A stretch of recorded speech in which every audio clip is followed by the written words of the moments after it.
So in this section, we will be talking about what does Splunk do. But before we even try to answer that question, let me give you an idea and an overview about machine-generated data. So what is that? It's pretty much logs which are generated as a result of running processes and applications. So let's take an example, your phone. So when you switch on your phone and you switch it off, a log is generated giving information about that action which has triggered that log. Let's think about servers, desktop applications, any kind of electronic machine would generate such data. Of course, when we take a look at this data, pretty much from the first glance, you would see that it's pretty much unstructured, hard to understand, and complex in nature. And of course, remember, this kind of data would contain valuable information, and it's generated in huge quantities. Now, how does Splunk come into play? Well, before we even answer that question, let me give you an example. So imagine you as a system administrator. Normally, your daily tasks would be to, go through data, the logs, to try to find the root cause of the issue. But if you see in here, this kind of data, it's pretty much hard to understand, and it might take you hours to pretty much find the root cause of the issue. Now, how Splunk would come into play? Well, Splunk will ingest any kind of data as an input. You could think of JSON format logs, unstructured logs, pretty much traffic logs, anything that you could think of. It will parse those logs and it will make something meaningful out of this data. And then it will be stored into kind of an index or a database table, and then you as a user will try to go ahead and through the queries to find your results. Now, I'll give you another example taken from the real world. So there's a huge software company which has been using Splunk to ingest healthcare data taken from their remotely located devices with sensors. And then Splunk will try and go ahead and find any abnormal activity in these kind of data, and then will generate alerts based on these abnormalities. Ultimately, these alerts will be sent to the user in a form of kind of a dashboard and KPIs giving an idea or showing the performance of these pretty much devices. So imagine how Splunk could be so powerful as a tool to help you analyze these huge quantities of data from all of these devices and give you real time about what's happening behind the scene. So, as mentioned in the previous slide, Splunk is a distributed system that would ingest, process, and index log data. Now, Splunk will process the data in 3 stages. Now, let's first talk about the data input. So Splunk will ingest the raw data taken from any device that you can think of. It's going to break it into 64K blocks of chunk, and is going to add some metadata keys to it, like source, source type, and host. Now, we will be talking about those 3 in subsequent slides, but for now, take it as it is. Now, I'm going to be combining the data indexing and data parsing in one process, and that is the data parsing and storage. So Splunk will parse the log data by breaking it into lines, and then it's going to identify timestamps, creating individual events, and annotating them with metadata keys. So what I mean by that? Well, let me show you exactly. So let's go to Splunk. So pretty much I'm searching the internal index, which is pretty much showing the internal processes of Splunk. Now, if we take a look at this log example in here, by the way, I'm viewing it in raw mode. So it's pretty much ingesting it as it is. Now, as you can notice, this part where it's showing the timestamp. Now, if I'm just gonna break this down, And as you can see here, it's being assigned to the underscore time field. So this is pretty much the key. This is still the value and this is the key. So that's the key value pair. So Splunk is going to ingest this raw data and is going to be assigning key value pairs to this. So it's going to be so easy for you to search those events and, get the desired results.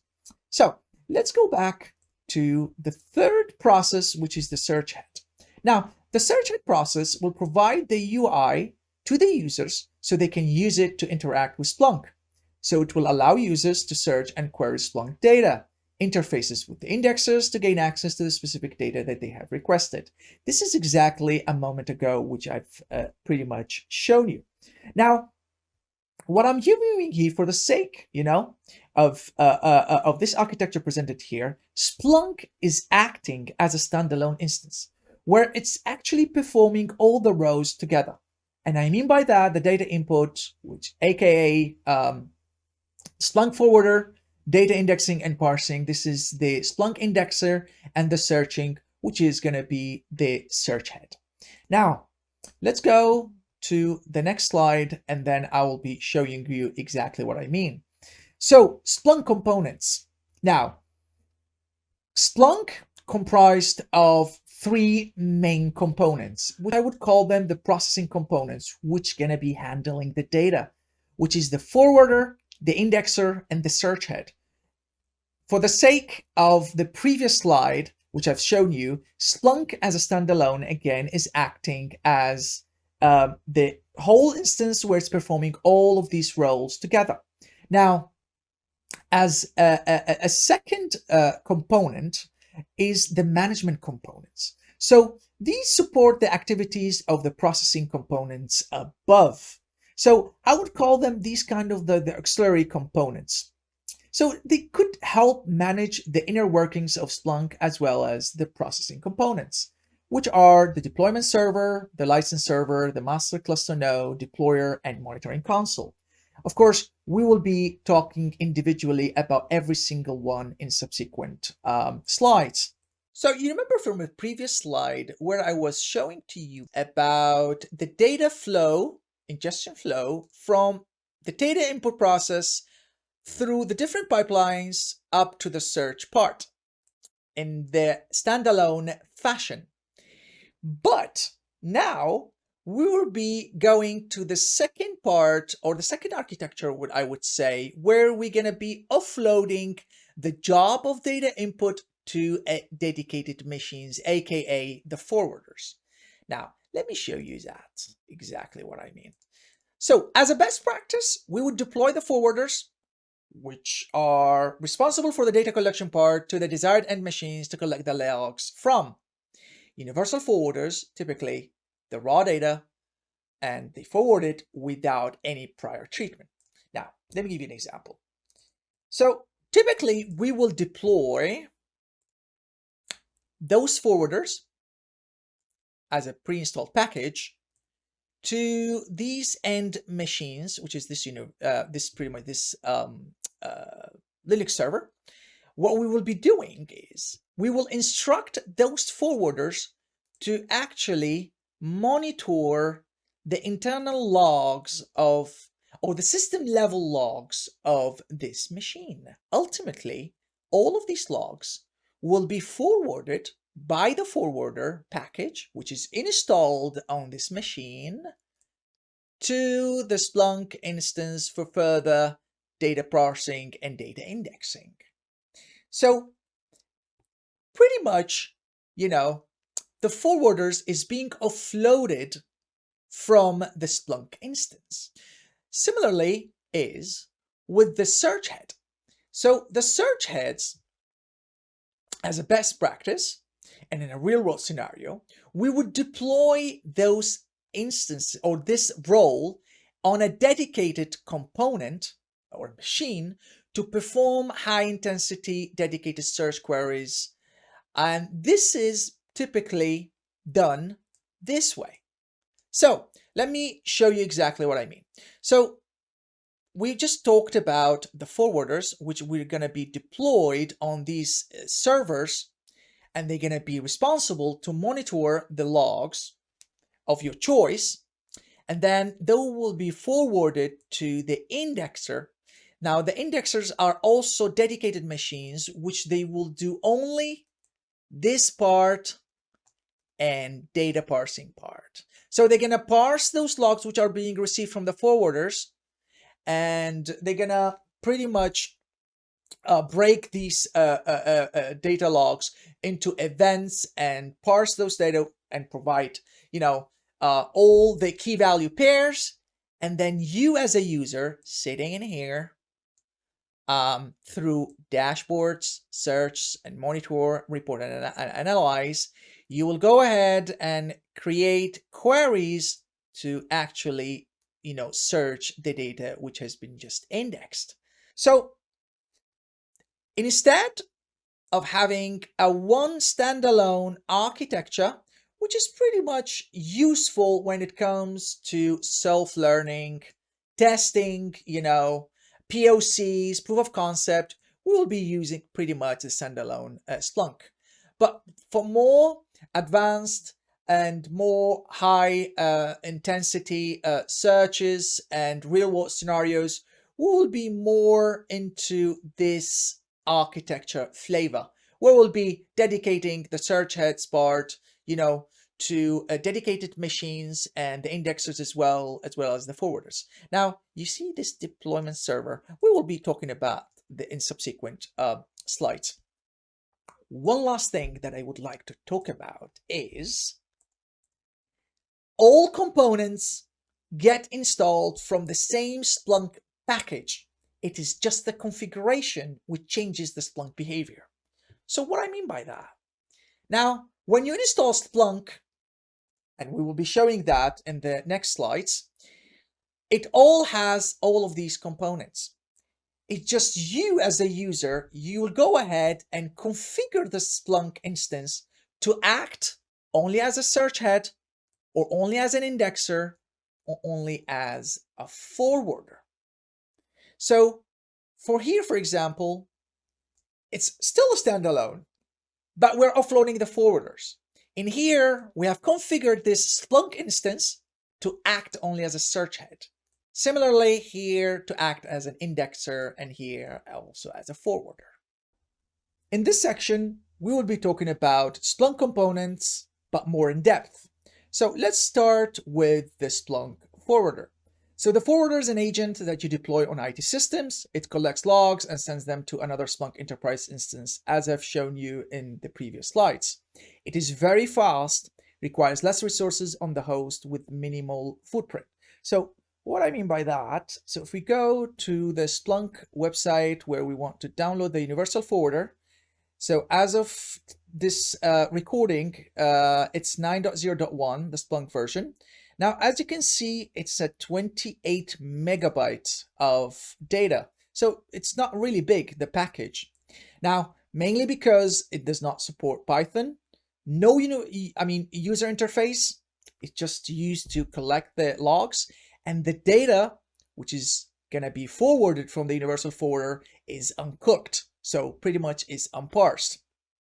Now, it's regarded as the best data collection method and the most common way to get data in. So pretty much in large scale environments, the universal forwarder is the way to go, and there's no license needed. It's pretty much free.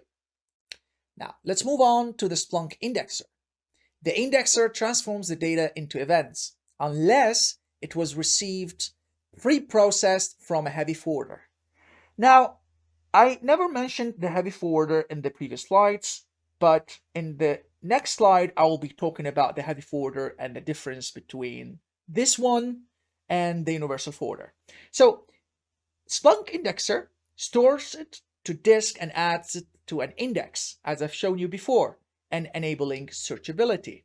The indexer creates the following files, separating them into directories called buckets.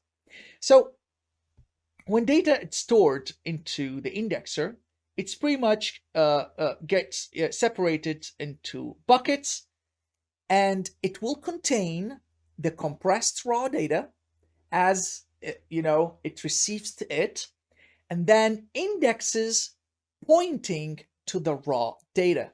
And this pretty much will enable fast searchability. So TSIDX files, it's gonna kind of like a pointer to the raw data. Think of it as an index of an index. By the way, this subject is gonna be part of my next course, which is going to be a very advanced topic about Splunk enterprise deployment, which is part of the architect certification. Now, metadata files, host, source, and source types are pretty much, annotated to the logs. The indexer performs generic event processing on the log data. So this is the Splunk indexer. Now, let's get to the interesting part, which is Splunk Heavy Forwarder. Now, it is a full Splunk enterprise that can index, search, and change data as well as forward it. So think of the Splunk Heavy Forwarder just like a normal full-blown Splunk instance. The only difference is that between the Splunk Heavy Forwarder and the Universal Forwarder is that the Splunk Heavy Forwarder will parse and index the data. Note that the Universal Forwarder has no Python packages, as I've just mentioned that in the previous slides, while the Splunk Heavy Forwarder is a full-blown Splunk instance. You can actually enable the option to index the data in here, but normally you will just avoid that. Now, note that when data comes from the Heavy Forwarder, indexers do not parse the data again. When you receive the logs and send them to Splunk Heavy Forwarder, it has the capability to actually search, parse the data, and it's going to be part of the license meter. So the data will be sent actually from the Splunk Heavy Forwarder to the indexer cooked. That means when the indexer will see this data cooked, it's not gonna parse the data again. It's just gonna skip the parsing pipeline into the indexer. Now, this is gonna be a very important question. It might, come up into the exam. Now, heavy forwarders are also used to run Splunk add-ons that receive data from external resources. Data forwarders are parsed, as I've mentioned that, larger footprint with respect to UFs, which are the universal forwarders. And of course, it requires a license. Now, why would we need Splunk Heavy Forwarder? Ultimately, the Heavy Forwarder, it's used to forward the data. Now, I've mentioned earlier that the big difference between Splunk Heavy Forwarder and the Universal Forwarder that it parses the data and it is a full-blown Splunk instance. That means it supports Python. So the Heavy Forwarder actually has a UI interface where you can pretty much deploy the Splunk DB Connect, where you're going to send logs, structured data from databases through the Splunk DB Connect plugin, and the Heavy Forwarder will parse this data. Also, the Splunk Heavy Forwarder could receive HTTP event collectors. So what I mean by that? So imagine logs that you want to send from a source, but you don't want to install the Universal Forwarder there. So you can actually enable this feature where the Splunk Heavy Forwarder will receive this data based on an HTTP token, which will be generated in here, and pretty much will parse this data and will accept it without the need of any universal forwarder on the end machine sending those logs. Now, Splunk Search Head. The Search Head provides the UI for users to submit searches via the SPL query. It allows users to search and query Splunk data, and also it provides a distributed search architecture which allows you to scale up to handle large data volumes. Exactly as I've shown you in the previous slides, where we have dedicated search head where it's going to go ahead and submit a search request query to the indexer to retrieve the desired data. Splunk Deployment Server. I have mentioned that before. So what is a Splunk deployment server? It's regarded as a centralized configuration manager. So in large scale deployments where you're going to have and deploy thousands of universal forwarders to the end machines where you want to collect the logs from these end machines, it become really tedious and really hard to actually manage the universal forwarders. So the deployment server is nothing but a centralized manager where you can actually manage those universal forwarders. So users interface with the forwarder management, deployment clients, aka universal forwarders and heavy forwarders, for example, are remotely managed by this instance, exactly as I've mentioned that. You can use the deployment server to actually deploy apps and configuration files to the universal forwarders in large-scale deployments under the deployment apps. Deployment clients, which are the universal forwarders and the heavy forwarders, phone home at intervals back to the deployment server.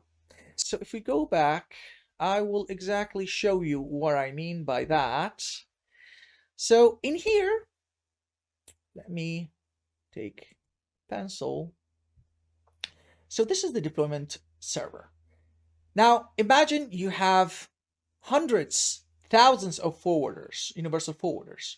So how you would go and manage all of these when you want to deploy, for example, applications or configurations that you would like to monitor certain files and log files basically in those end machines. What would you do? You will use the deployment server in here to actually deploy all of these applications, apps, and configuration files to those forwarders at a large scale. So it becomes very much easy for you to manage all of these forwarders. Now, let's, of course, the forwarders, I almost forgot, they will phone home back to the deployment server asking if there are any updates to these configuration files through checking the hashes of these applications. And if there's any difference, now the forwarders will actually pull, in a pull mode, will get those apps and updates. Now, let's start with the license master. It acts as a centralized license repository for Splunk Enterprise licenses. You can define license pools and stacks. Monitoring console. The monitoring console is a tool for viewing detailed topology and performance information for your Splunk Enterprise deployment. So pretty much it's a kind of a dashboard. So you can see in here, it actually provides an overview about your whole Splunk infrastructure. So you can see here the performance, the health check of the search heads, the cluster master, the deployment server, and the license master. And of course, you can see the CPU performance, the memory usage, if it's reached a certain threshold. This is kind of like a dashboard, if you will. You can actually deploy it separately in large scale environments, or you can combine it with the cluster master node with enough sufficient resources. So it can handle the cluster master as well as the monitoring console. Now, let's jump ahead to the next, which is the Splunk deployer. So the deployer is a Splunk Enterprise instance that you use to distribute apps and certain other configuration updates to the searchhead cluster members. So think of it, the Splunk deployer is kind of the same as the Splunk deployment server, but the Splunk deployer handles search heads in a search head cluster environment. So this is pretty much the only difference that you need to know. Now, of course, the deployer distributes what is so-called configuration bundle. which is contains applications and configuration files to all of the different search head nodes, which are part of the search head cluster. Now let's delete that and move to the next slide. Splunk Cluster Master. Now, the Cluster Master is this one. Now, this is a very interesting topic. It manages and regulates the functioning of indexers so that replicate external data so that they maintain multiple copies of the data. The Splunk Cluster Master, it's pretty much helps to regulate the data, which is going to be flowing, replication of the data between one indexer to the other. So let's suppose one indexer goes down. Now, it really promotes high availability and disaster recovery. So if one goes down, the master cluster node will kind of do some processes in the background where it's gonna make that data available at all time, even if one of the indexers goes down. So it pretty much avoids this, what I would call the single point of failure. Now, if you remember in the previous slides, in our topology there, we were having only one indexer and one search head and different forwarders. So if the indexer goes down, that's a single point of failure. So pretty much the search head won't be able to send search requests, to the indexer because this is gone. But with the master cluster node, it promotes high availability and pretty much it replicates the data, which is here to here to here. Now, if one goes down, still you have two that they're gonna go through kind of a process, which is, replication process, and then the data would be searchable at all times. So we're going to go ahead and create an account on Splunk website. So let's go ahead. So you need to sign up if you don't have an account. Fill in all the information in here and then agree to the terms and conditions and create an account. In my case, I already have an account, so I'm just going to go ahead and log in. Put the username, password, and then we're going to go ahead and click on Free Splunk. Now, Splunk offers two trial categories. Either provision a Splunk Cloud platform, which gives you access for 14 days, or you can go ahead with the Splunk Enterprise, which we're going to be doing, and download the 60-day trial version. Now, it allows you to ingest 500 MB per day. Now, as of this recording, it's 9.0.1, the Splunk Enterprise version. Now, notice in here that Splunk is supported by many OS platforms. So Windows with the .msi, Linux, different flavors, targz, tarball file, and then the RPM for Red Hat and Debian, as well as Mac OS.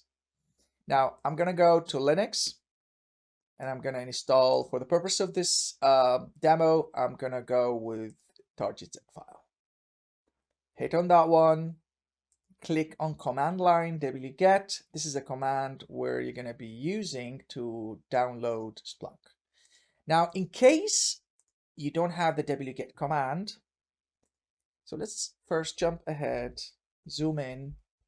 In case you don't have the wget command, what you can do is, I'm a root now, so apt install wget. I already have it, so it's fine. Now, before we even download Splunk, I would recommend you guys not to use the root account, because Splunk recommends not to use the root account, but a non-root account. So we will need to actually create a Splunk user. So If you are not root, you need to do it like sudo add user and then the Splunk account. In my case, I'm already root, and then I'm gonna hit like that. It already exists, so it should be okay. Now let me just go ahead and do a cat etc password. Yeah, Splunk user is there. Once you create the user, then you need to hit password Splunk. It's gonna prompt you to enter a password and re-enter that for verification. So now we have the Splunk user. Let's clear the screen. Now Splunk recommends to install Splunk package under OPT. So let's go ahead and copy that command, go back in here, hit enter. So it's going to take a while to download the file. So we are almost there, another few seconds, and it's going to be downloaded completely. So let's wait. Now that we have it downloaded, let's check. So there you go, the .gz files there. Now notice that it's under root. We need to change the ownership of that file. So Chon, change ownership, Splunk, and then Splunk. Now let's see, there you go, Splunk and Splunk. So let's switch to the Splunk user. I am now a Splunk user, as you can see in here. So cd, I'm already under OPT.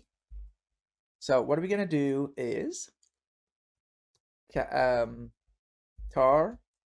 untar the file minus xzvf and Splunk. So we are unzipping, untarring, you know, the Splunk package, the .gz file. Once it's done, there you go. So let's confirm. Now there you go, we have the Splunk there. Now to run it, let's do, so I'm already under the OPT, so I'm gonna do Splunk /Splunk, then Splunk start. Hit enter, press Q to go to the end of the file. You agree to the license? Yes. Put an administrator user. I'm gonna name it Splunk. And then please enter a password, any password that you desire. Confirm that password. I think I put it wrong. No, it's correct. Okay, now it's running some check. And you see here, the 8000 port is the port for accessing the web. So let's wait for this to happen. And then we can go to 10.10.10 and then 8000. So there you go. We are here. So let's log in. And here we are. We've just installed Splunk. Now, let's actually give you a command where we can see. So instead of start, status. So this is going to show you the Splunk daemon is running and the Splunk helpers as well.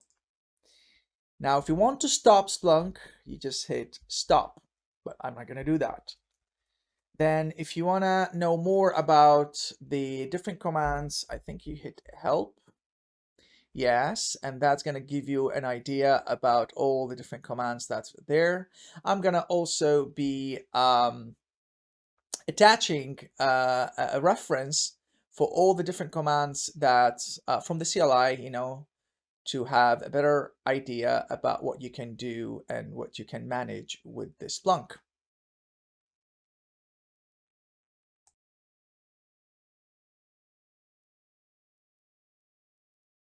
Now that we have installed Splunk right now, so let me show you, there's this command, which is going to give you an overview about the different commands that you can use to further administer Splunk.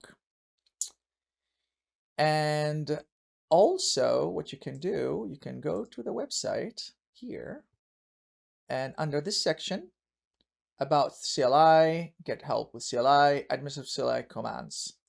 Now, if you click on this one, right click, these are also the different commands that you can be using. Now, since Splunk is up and running, now this is where we are. Let's go and do some changes. So you can go to the server settings. Now, under general settings, this is the server name, cluster master. You can also change it the way you like it. I'm going to name it Linux demo. This is the management port, 8089. Run Splunk Web. There's an option on the GUI where you can actually disable Splunk Web, and you can also enable SSL. You can, as a best practice, you have to put as a yes. Web port is 8000. App server ports, don't worry about that. Session timeout is an hour. Default host name, let's name it Linux demo. Now, pause indexing if free disk space falls below 5000. In my case, because I have not much of disk space, so this is an issue that is going to show as yellow. Now, what I'm going to be doing, I'm going to decrease that 1000 so I can get rid of that yellow alert. Let's save that. Now that I've saved it, it's going to ask me to actually restart from server controls. So what I can do, I can go to settings again, server control. That's going to take me to the restart Splunk pane. So let's click on that and hit OK. Now let's wait a while. Now remember guys, I have enabled the SSL. So that means I need to include HTTPS in the end. So let's hit enter now. Let's wait until Splunk comes up. Let's verify if Splunk is already up or not. Status. So Splunk is running. Hit enter. There you go. Click on advance. Proceed. Their connection is not private. Why it's not private? Because it's a self-signed certificate. So let's put Splunk, the password, and hit enter. Now you can see, of course, certificate is not valid because it's not signed by SCA authority. But you can see here, this is the certificate, which is a self-signed certificate. Now we are secured. So we're going to go ahead and create an account on Splunk website. So let's go ahead. So you need to sign up if you don't have an account.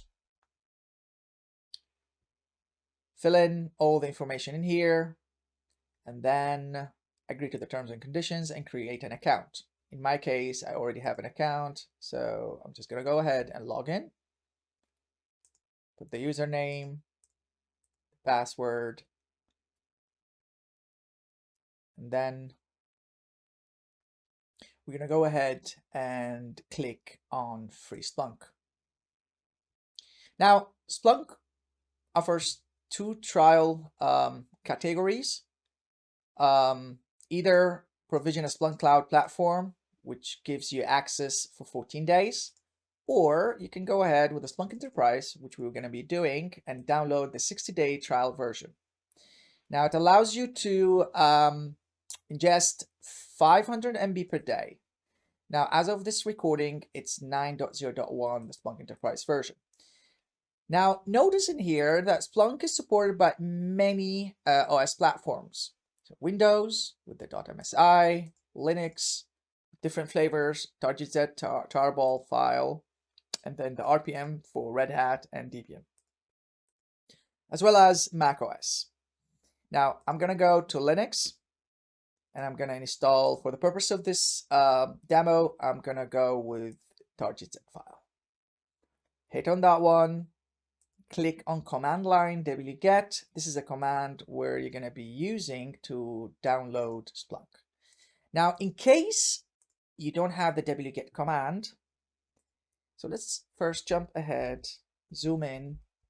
In case you don't have the wget command, what you can do is, I'm a root now, so apt install wget. I already have it, so it's fine. Now, before we even download Splunk, I would recommend you guys not to use the root account, because Splunk recommends not to use the root account, but a non-root account. So we will need to actually create a Splunk user. So if you are not root, you need to do it like sudo add user and then the Splunk account. In my case, I'm already root, and then I'm going to hit like that. It already exists, so it should be okay. Now let me just go ahead and do a cat etc password. Yeah, Splunk user is there. Once you create the user, then you need to hit password Splunk. It's going to prompt you to enter a password and re-enter that for verification. So now we have the Splunk user. Let's clear the screen. Now Splunk recommends to install Splunk package under OPT. So let's go ahead and copy that command. Go back in here. Hit enter. So it's going to take a while to download the file. So we are almost there. Another few seconds and it's going to be downloaded completely. So let's wait. Now that we have it downloaded, let's check. So there you go. The target-z files there. Now, notice that it's under root. We need to change the ownership of that file. So, Chon, change ownership, Splunk, and then Splunk. Now, let's see. There you go, Splunk and Splunk. So let's switch to the Splunk user. I am now a Splunk user, as you can see in here. So cd, I'm already under OPT. So what we're gonna do is tar untar the file minus xzvf and Splunk.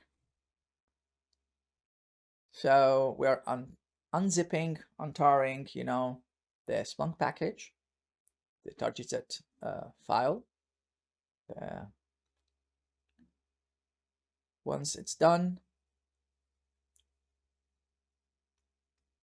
there you go. So let's confirm. Now there you go. We have the Splunk there. Now to run it, let's do. So I'm already under the OPT. So I'm gonna do Splunk // Splunk, then Splunk start. Hit enter. Press Q to go to the end of the file. You agree to the license? Yes. Put an administrator user. I'm gonna name it Splunk. And then please enter a password, any password that you desire. Confirm that password. I think I put it wrong. No, it's correct. Okay, now it's running some check. And you see here, the 8000 port is the port for accessing the web. So let's wait for this to happen. And then we can go to 10.10.10 and then 8000. So there you go. We are here. So let's log in.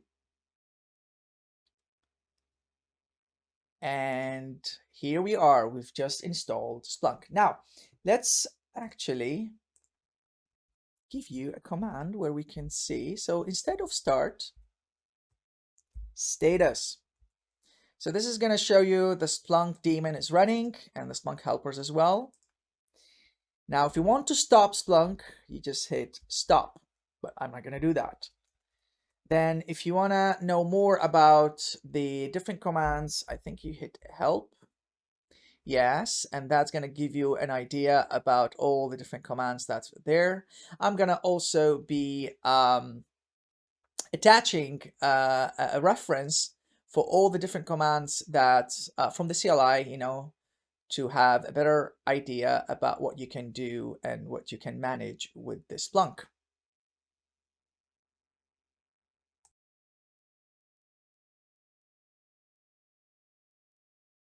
Now that we have installed Splunk right now, so let me show you, there's this command, which is going to give you an overview about the different commands that you can use to further administer Splunk.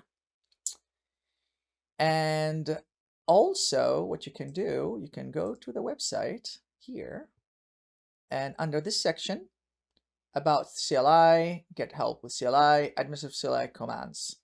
Now, if you click on this one, right click, these are also the different commands that you can be using. Now, since Splunk is up and running, now this is where we are.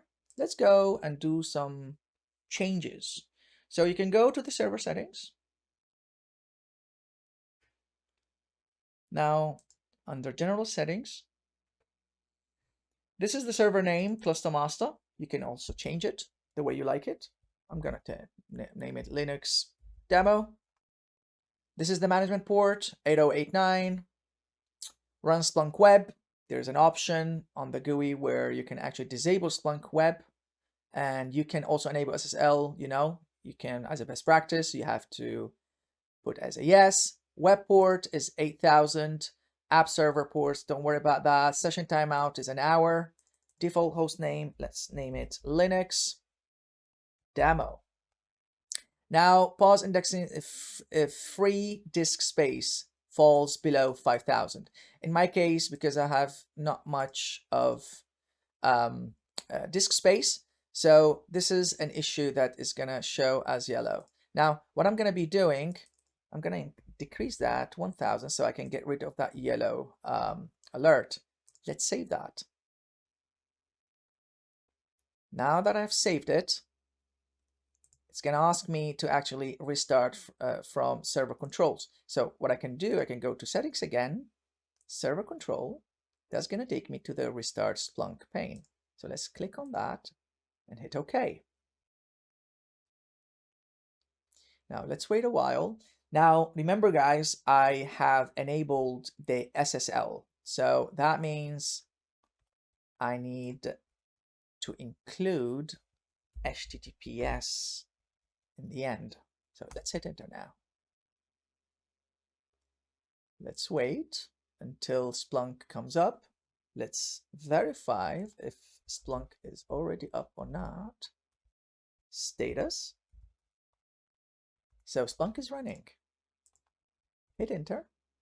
there you go. Click on advance, proceed. Their connection is not private. Why it's not private? Because it's a self-signed certificate. So let's put Splunk, the password, and hit enter. Now you can see, of course, certificate is not valid because it's not signed by SCA authority. But you can see here, this is the certificate, which is a self-signed certificate. Now we are secured. So we have successfully installed Splunk. And now we need to jump ahead and do some post checklist. So we've done Splunk web navigation, post installation, server settings, server control. We talked about those. And now we will be talking about the best practices for configuring Linux, and that means we will need to increase the ulimit settings and turn off transparent huge pages. We already did the check Splunk status via CLI, and also as a post-installation health check, we will need to enable boot start. So whenever we boot the Linux machine, Splunk will start automatically. So guys, let's start now with the Linux server recommendations, which is to turn off transparent huge pages and increase ulimit settings. So first things first, let me just show you what I mean by that. So of course, I'm going to be providing all of these settings for you guys. So this is pretty much what you need to do. I've already prepared that. Now, it's a file which is disable THP. Now, if we cat that, disable THP, you can see this is the same file. So what we're going to be doing is we're going to go ahead to CD. Actually, we are Splunk user. So let's exit and go to the root. Now let's move to etc and then init.d under here. Now let me talk to you briefly about this. So normally we can disable transparent huge pages, but they are not going to be persistent. What I mean by that, if we go and cat sys kernel, I think it should be mm, and then transparent pages, and then we have enabled, and you see it's under madvise. It should be always under never. That one and the defrag, it should be, yeah. So we need to change, we need to run a script. So we can change this by creating a very small command, which is echo never, and then it's going to be this. So if we do it that way, actually like this. So if we cat it again, it's going to show as never.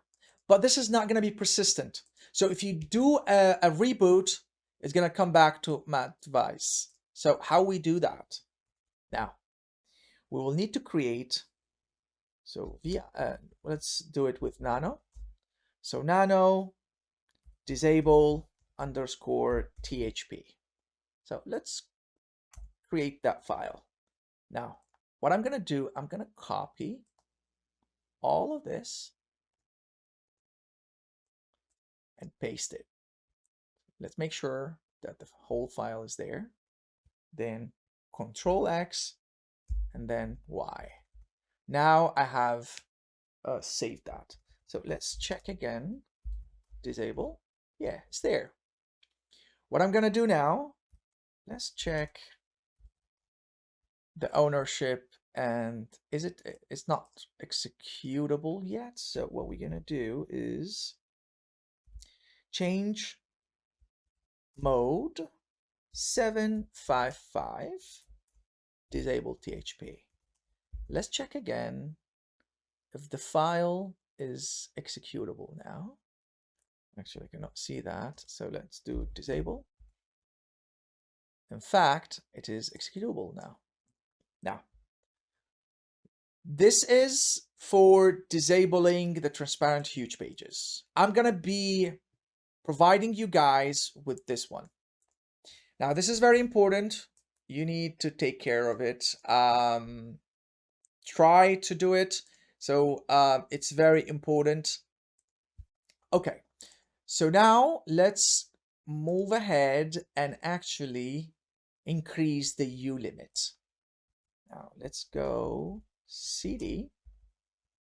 Actually, let's do like this and go to system, actually security. Let me just, and then limits.conf. Actually, instead of CD, we need to do nano. Now let's go to the end of the file. Oh, I already have copied that. So I've just copied all of this. I've set it to unlimited. Now it's up, you know, to the customer what they want to change those, values. But for the sake of this demo, I have done it this way. Now, I will also be providing that for you as a best practice. So you see, these are the ones which you need to take care of. Just paste it in here, Control X and Y. Before we even reboot the machine, we need to enable the boot start. So to enable the boot start, let's go to the website. This is the website from Splunk. Run Splunk Enterprise as a systemd service. So let's go further down and then search for, yeah, that's the one. So let me just copy all of this. Copy. And let's go back. So I need to be root. So CD opt. I'm under opt. So the user that I have configured is Splunk. So like this. So opt, actually, I need to put Splunk as well in here. So // bin Splunk, enable boot start systemd managed one, then the user Splunk. Let's hit enter. Please stop Splunk. I need actually to stop Splunk first. So let's first stop Splunk. My bad. So stop. Now we're stopping Splunk. It has been stopped. So now let's run the command again. So systemd unit file installed and configured as systemd managed service. Now we can go ahead and actually reboot the system. So let's wait for the system to come up again, and then we can take it from there. Now that we have rebooted the system, let's log in again and see. So let's now switch to zoo Splunk. Let's provide the password. Okay, so let's go to OPT. And now let's run Splunk bin Splunk status. So let's see, did our configuration, the enable boot start will, take effect? So we have actually restarted Splunk. So when we hit this, that means that it should actually start Splunk as well. upon rebooting the system. Voila, so Splunk is actually running. So now, since we have rebooted and we have taken care of the THP, which are the transparent huge pages, this one, turn it off, and then increase the ulimit settings. So let's go to the Splunk website and do actually some post installation health check through the monitoring console. So let's log in.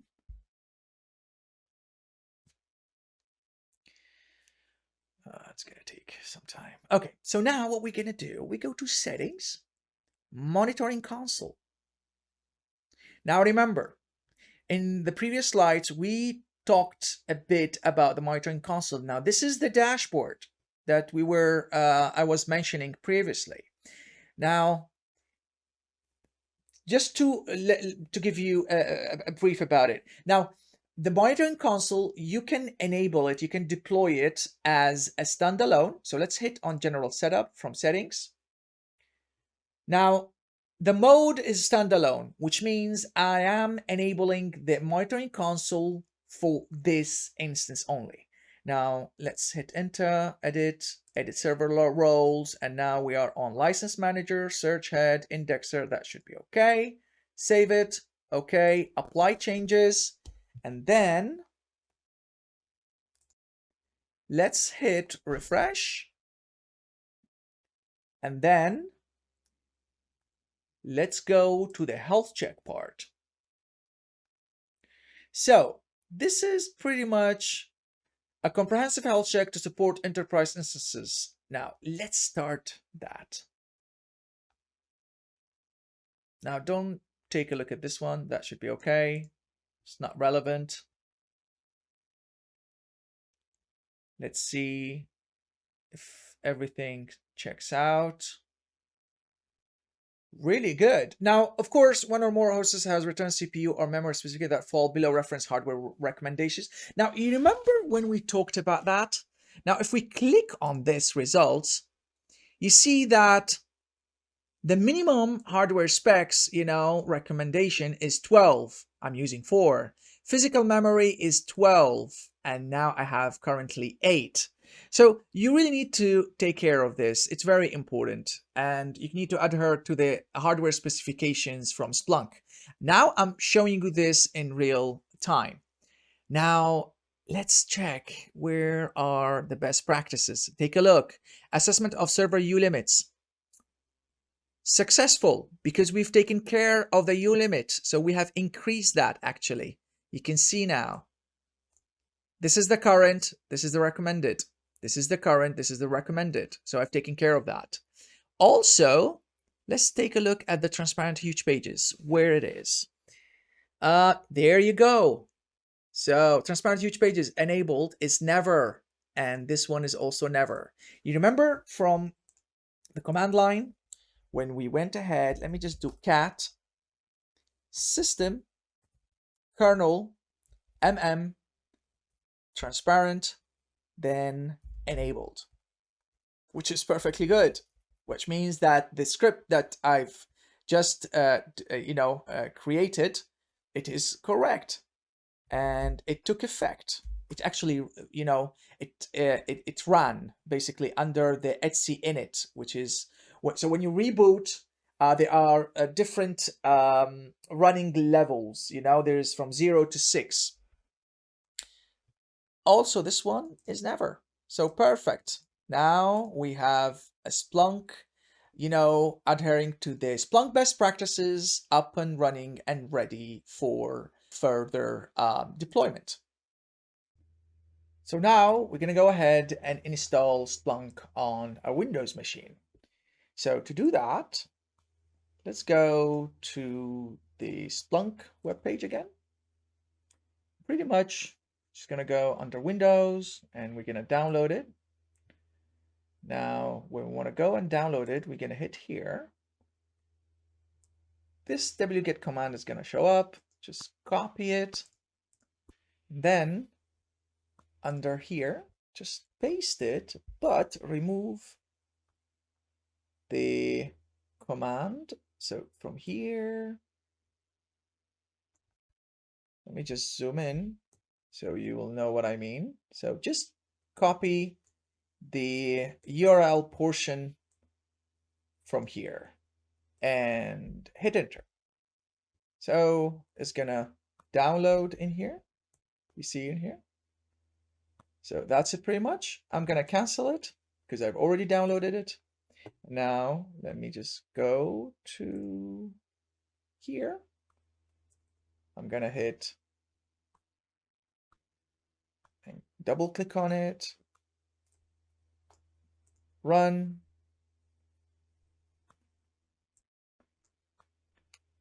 and then it's gonna take me to the Splunk installation wizard.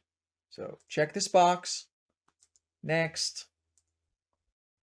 I'm gonna give it the Splunk username, password, and then confirm the password. Next, and then I'm gonna create a startup menu shortcut.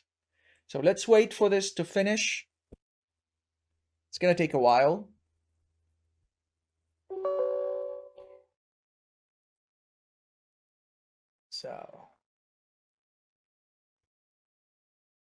So now that we are done with the installation, let's hit finish. And then let's just copy. So this is the local host. So let's hit enter. Pretty much it's gonna go to the landing page of Splunk login page. So Splunk, password, and that's it. So we have just successfully installed Splunk and it's up and running on a Windows machine. So in this section, we will be talking about Splunk apps and add-ons. And we will be talking about the difference between apps and add-on. But from the high level, let's first examine what are apps and add-ons. It's nothing but a plugin that is going to extend Splunk functionality. Now think of it like there are different vendors out there, like different firewall vendors. I would say, for example, Checkpoint, FortiGate, Palos, Cisco devices, to name few.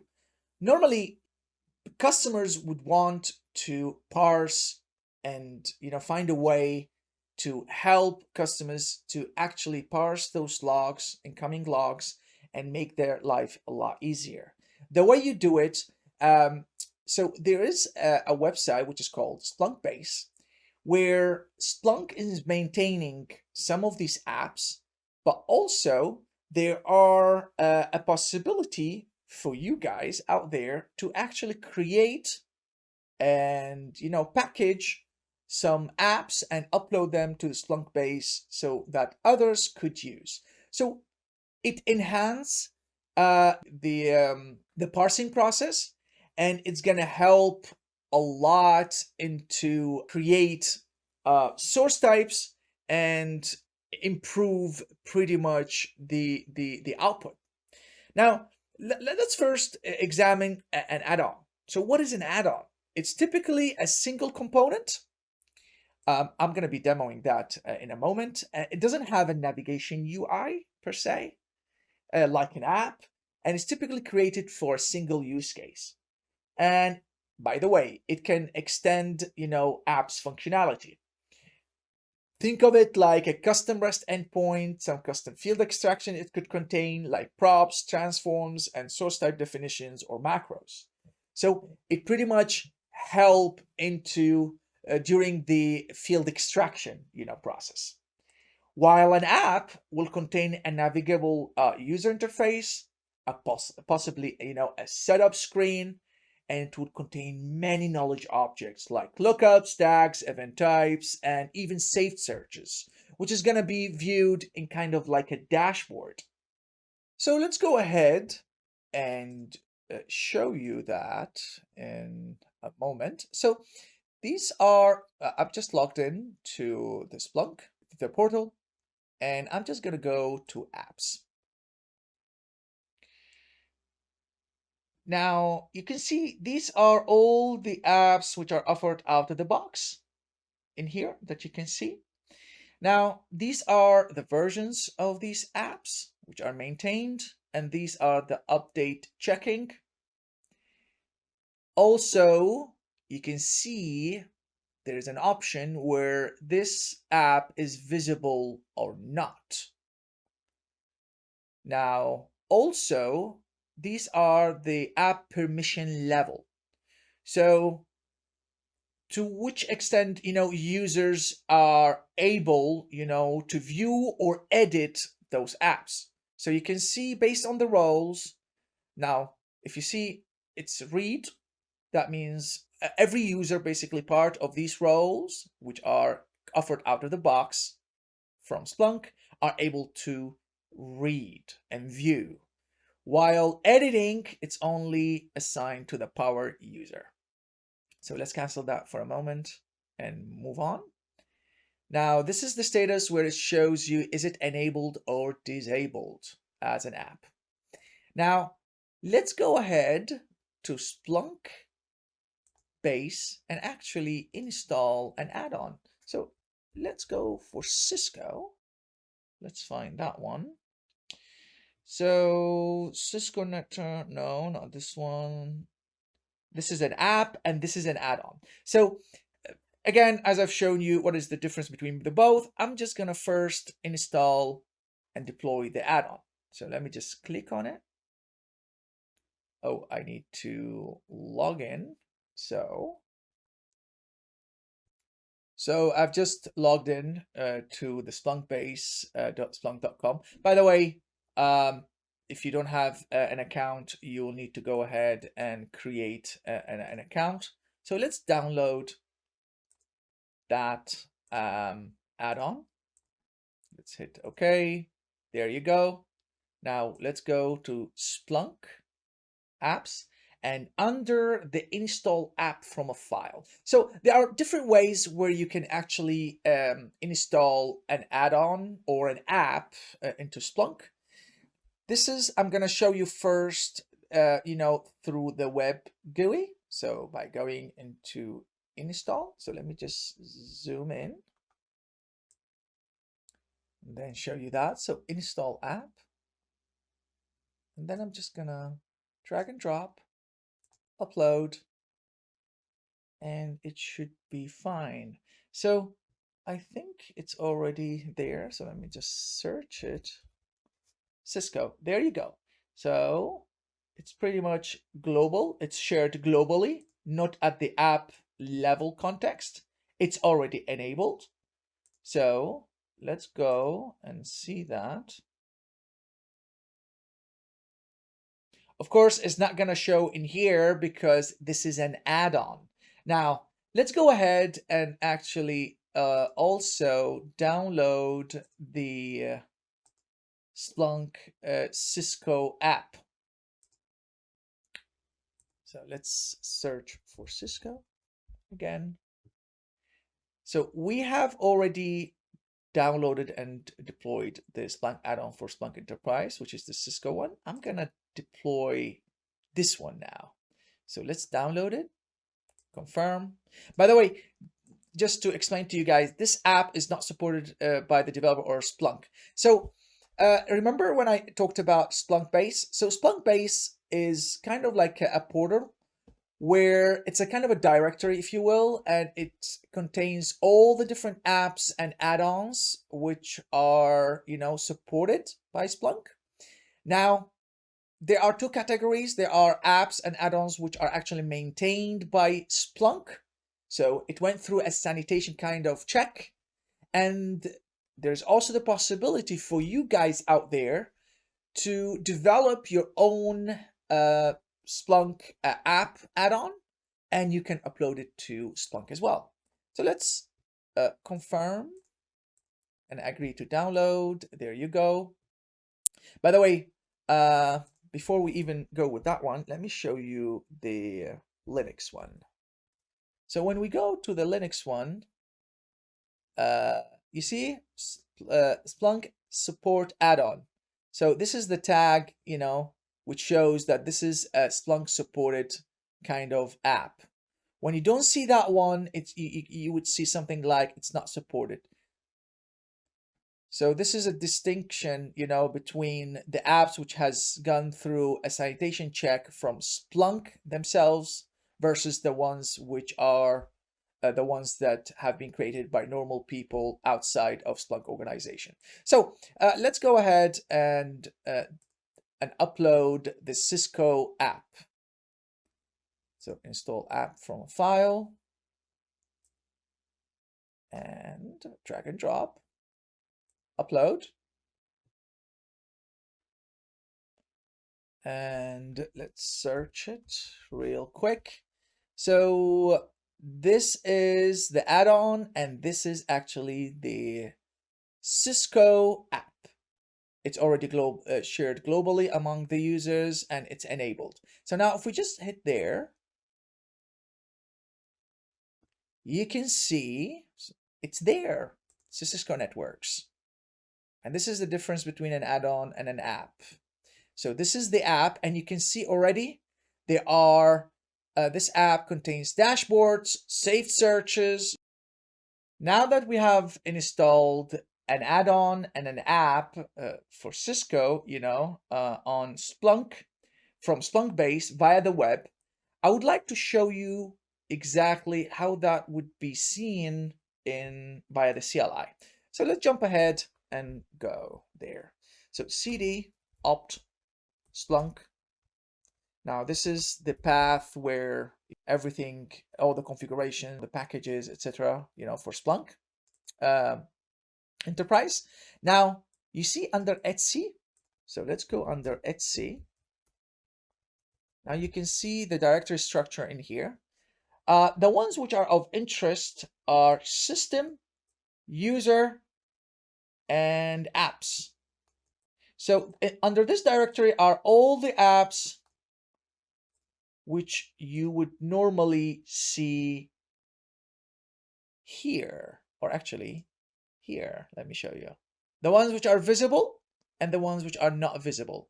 So all of these apps under apps are seen under the apps directory here. So let's go ahead to apps, and you can see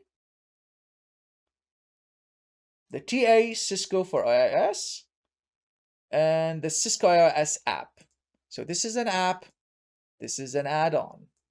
Now, remember, we have just uploaded those via the web, and this is how we see it under via the CLI. So what I'm gonna do, I'm gonna remove both. Remove -R. And then I'm going to remove the second one. This is the way on how to delete an add-on or an app, so that we have deleted those. Of course, if we do a refresh in here, let me show you, and search, it's still there. Why would be that? Because this is still in runtime. So although we have deleted the apps in here, it's still in runtime. So what we do to take that effect, so what I'm gonna do debug refresh. So this will update. I would call the Splunk debug refresh. It's kind of like reloading Splunk configurations again. So whatever you have under here, any changes that you have done, still this is in memory, not at runtime. When you do a debug refresh, it's pretty much reloading all the configurations in here. But since we've deleted those two, basically the Cisco app and the Cisco add-on, we're not gonna be first able to see those being removed from here unless we do a reload of the configurations. So now that we have done the reload under by using debug refresh. Let me refresh it now again, and let's see if they have been gone or not. So let's search for those. In fact, we cannot find them anymore. So they are gone. I've shown you the first way to upload an app via the web. Now let's see how we can do that via the CLI. So I've already have those apps under, so let's copy.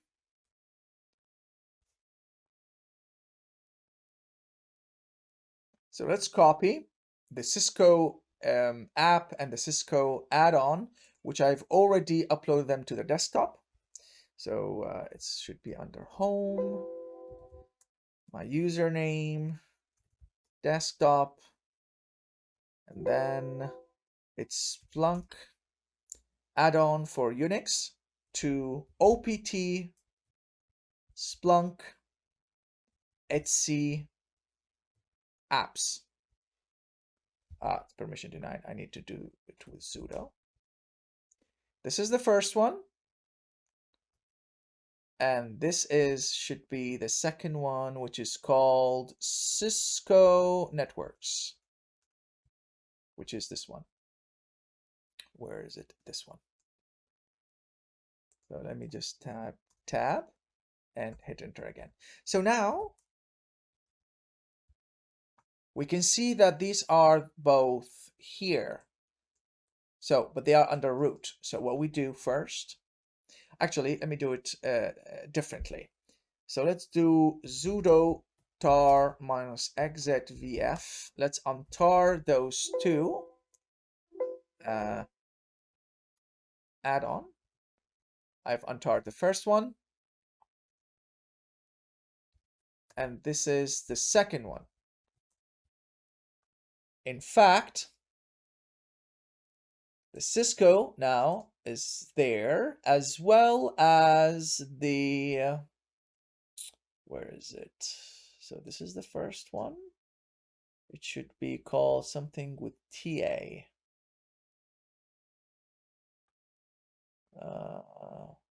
Actually, I untarred this one.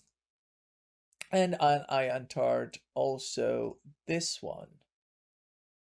So let's go ahead and change the ownership of those. So sudo chon Splunk users and then group Splunk -r, which is a recursive, and then go for Cisco _ iOS.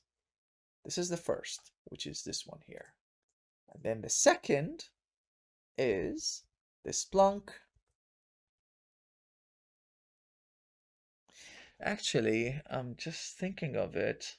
I think I didn't untar it. Actually, no, I did it. I did it. My bad. So let's go ahead and do this one as well. So Splunk, then _TA. So now we can see that the Splunk TA for Linux, Unix is under Splunk and Splunk, and the Cisco one is as well Splunk and Splunk. So although we did untar both of them, now by the way, we can remove those two. We don't need those two anymore. So sudo remove Cisco -networks and sudo remove Splunk -add-on. Now let's view it again. Pretty much all neat. Now, although we have untarred both, app and add-on, one for Linux and one for the Cisco, still, if we do refresh, this is still at runtime. I cannot find the one for Cisco. So what we need to do, we either restart Splunk or we do debug refresh. So if I do debug refresh now, let's refresh it. Let's wait until this is done. Reloading again everything that we have here. Now, if I do a refresh one more time,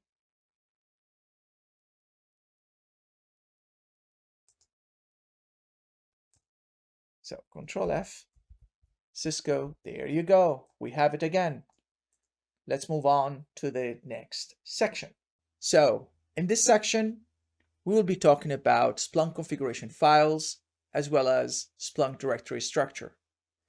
In this section, I would like you to pay a lot of attention to the concepts in here because they're going to be very much important for a successful Splunk deployment and ultimately for our demo lab, which is themed for this entire course.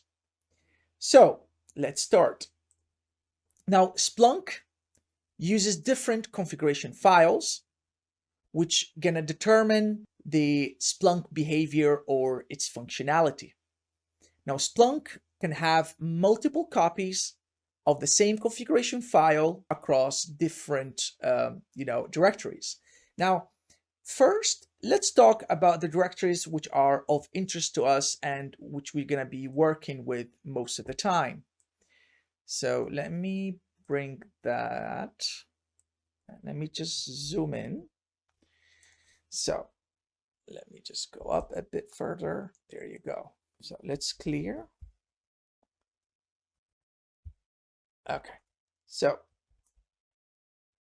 let's go cd opt splunk etc. Now in here, the ones which are really of interest to us are normally the apps directory, the system directory, and the users directory. Now, if you remember from the previous slide, we have deployed the Linux and the Cisco through the web and through the CLI. Pretty much those apps will reside under the apps directory. So this directory will govern the apps configurations. Now for this directory, which is the system directory, is going to govern the system level configurations, and this is for the users. Now, to give you a better understanding of the file directory structure, let's jump ahead to the next slide. Let me zoom out and talk briefly about this. So this is where we were, Splunk Home. I was mentioning etc. Now we have here the user, we have the apps, and under the apps, we have, for example, here the search and the XYZ apps. Whatever apps that you're going to be deploying under here. And you have the system, level, which are comprised of local and default directories. So pretty much under the user, you will have local and default. Under the apps, for every specific app that you're going to be deploying under the apps directory, you're going to have also local and default. Now, this is for the executables, and this is the var directory. Now let's talk briefly about this one. So under the var directory, the ones which are of interest for us is the var log Splunk. Now under the Splunk, we will have the Splunk d.log. So these are pretty much the logs, which are going to be the internal system level logs under Splunk d.log. So you're going to be troubleshooting, so you're going to be looking at the Splunk d.log for any troubleshooting, any issues that might arise with your system. And this is also the audit log. Now, under the lib directory, this is where all the indexes, the data will be residing. So let me show you actually that. So let's just delete this. Come back in here.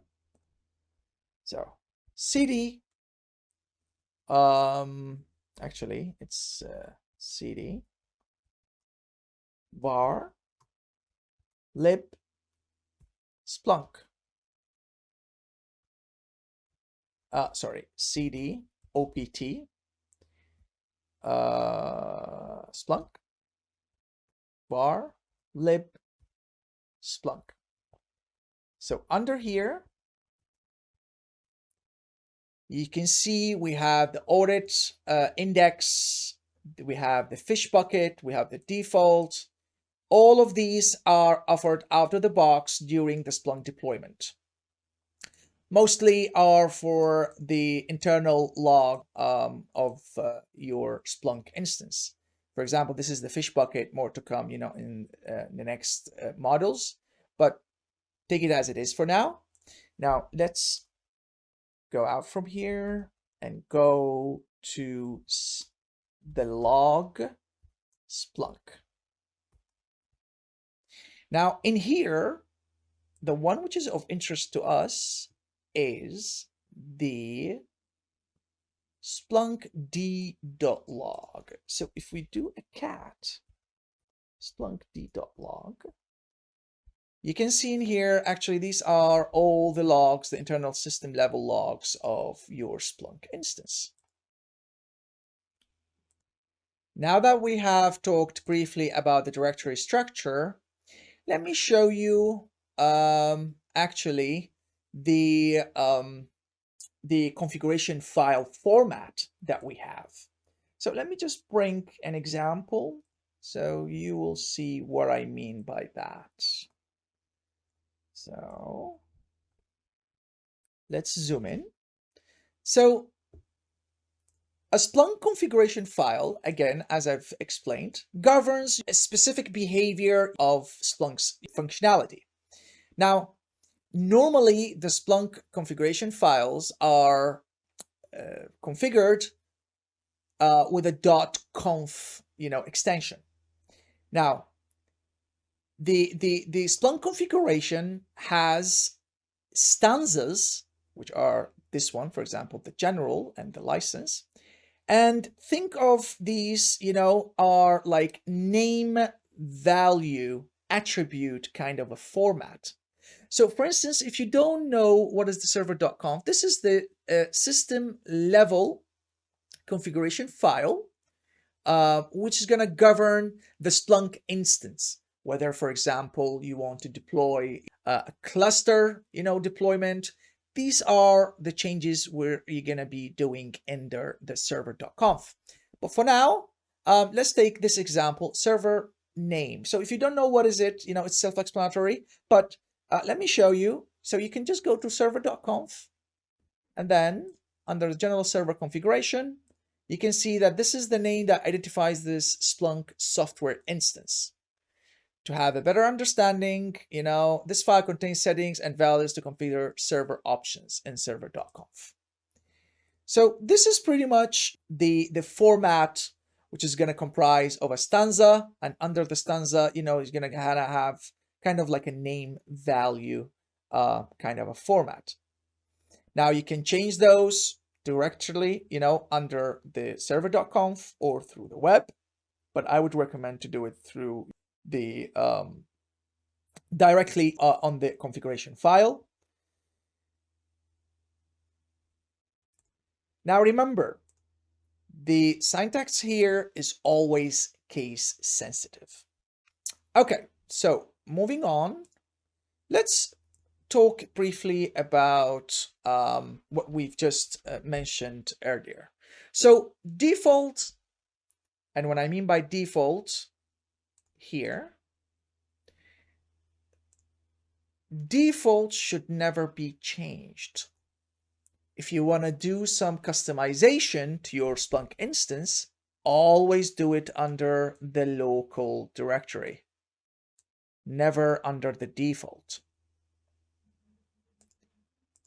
So let's go back. So make conf modification under the local directory as it spreads, supersedes the default last resort. Common used configuration files are props.conf, inputs.conf, output.conf, server, and transforms.conf. So mostly you're going to be working with these configuration files. So I would encourage you guys to go ahead and take a look at those separately. Now, conf files are executed based on precedence. What does that mean? Well, we will talk about that briefly in the subsequent slide. Splunk configurations have two contexts: global context, index time, and user context, app context, which is at search time. Now think of the global context at index time, any configurations regarding indexing the data, forwarding it. At search time, it's whenever you're going to make some searches, etc. So this is going to be governed.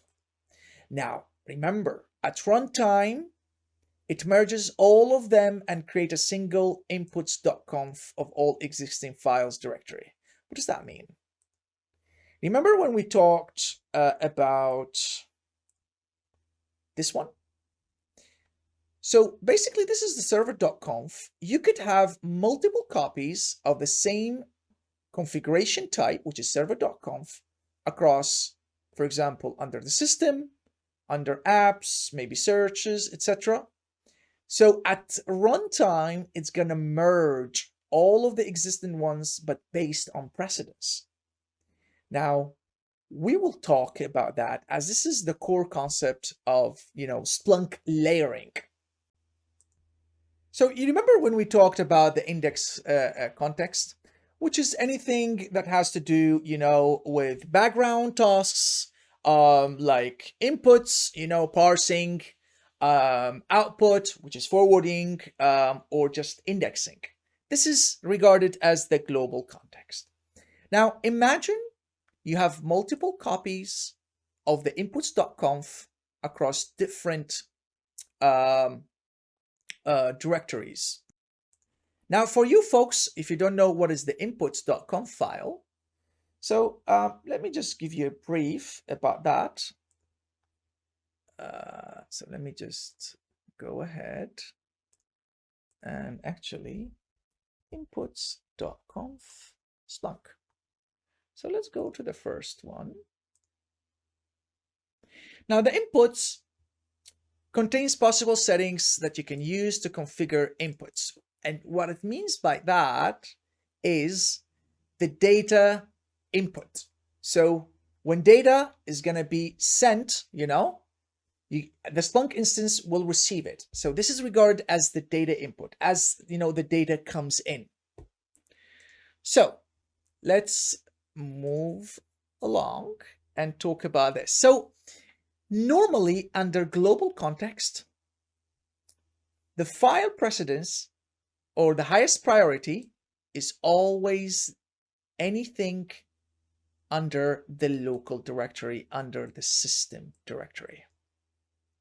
So local directory under the system directory, anything in here will be of highest precedence, number one. Now, as number two, the least is going to be at the app level. So remember, always local beats default.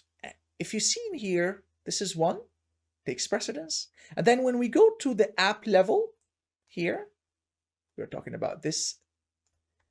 You see always local takes precedence. Now, why Cisco beats firewall? Why this is number two and this is three? Why this is not two over this one? The reason why, because at the app level, ASCII takes precedence. And what I mean by that, the letter C takes precedence over the F. So if you have multiple copies of inputs.conf across the different apps, within the apps directory, then the one which is going to take precedence, think of it like it's an ASCII, order. So A, B, C, D, numbers, take precedence over letters. And of course, capital letters takes precedence over small letters. So imagine if this was a capital F, so the precedence is going to be this one as a 2 instead of a 3. So let's delete that. So under local, we don't have anything. So in here, the host is going to take precedence, index as well. Now, let's go under, do we have any other local, any other inputs.conf, any other local directory? Yes, we have under the firewall. So this is number 3. Now in here, of course, we have host, but again, this one takes precedence over this one. This one beats this one, so it's going to take this one. Index ASA, of course, it does exist and it does conflict with this one, but again, this one takes precedence. But look, source type, we don't have it. So that's going to be the union. So this one is going to be added at merge time.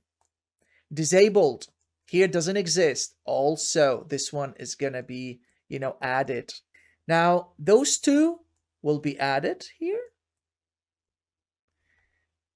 And then number 3, now let's go through all the default, if there are not going to be any other inputs.conf, files across other apps, then we're going to go and circle through the default directories. Now, this is number 4. Under here, we have host, but of course, this one takes precedence over this one. And although this one takes precedence over this one, but this one beats both of those. Index as well, no, because we have a conflict. This one takes precedence, and this one as well, and this one as well. They are already here because this one takes precedence over this one. Now move on. Number 5, we don't have anything, but number 6, we have. So this one actually does exist, but it never exists, across all the other 3. Although this is the last resort, but there are no conflicts. So this one's going to be also the union. So remember, those 2 were going to be added, and this one as well. So at runtime, we're going to have this, which is those 2 from here, and those 2 from here, and the last one, which is this one, because we don't have any conflict in other higher, with a higher priority, inputs.conf files. So configuration files are always merged at runtime. If there are any duplicates instances, and I mean by those, across different existent inputs.conf files, the highest precedence takes place. 1, 2, 3, always, local default. And then if there are no conflicts, then it will be added as a union. So this one.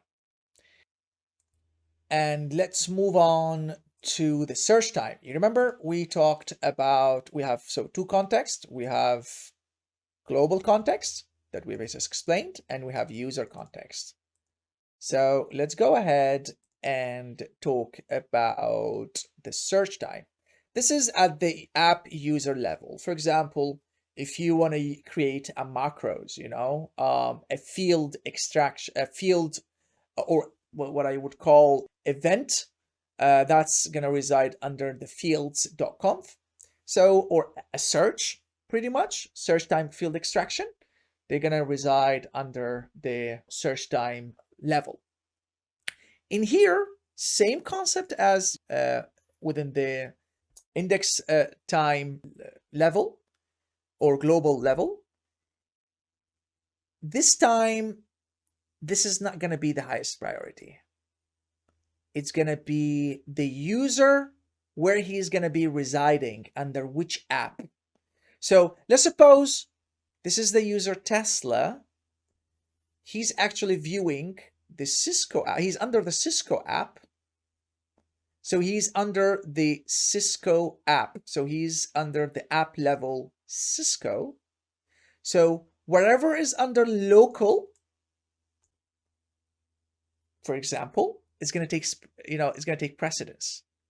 And then we move to the app, and the second highest priority is going to be Cisco. Why Cisco? Because the user Tesla is under the Cisco app.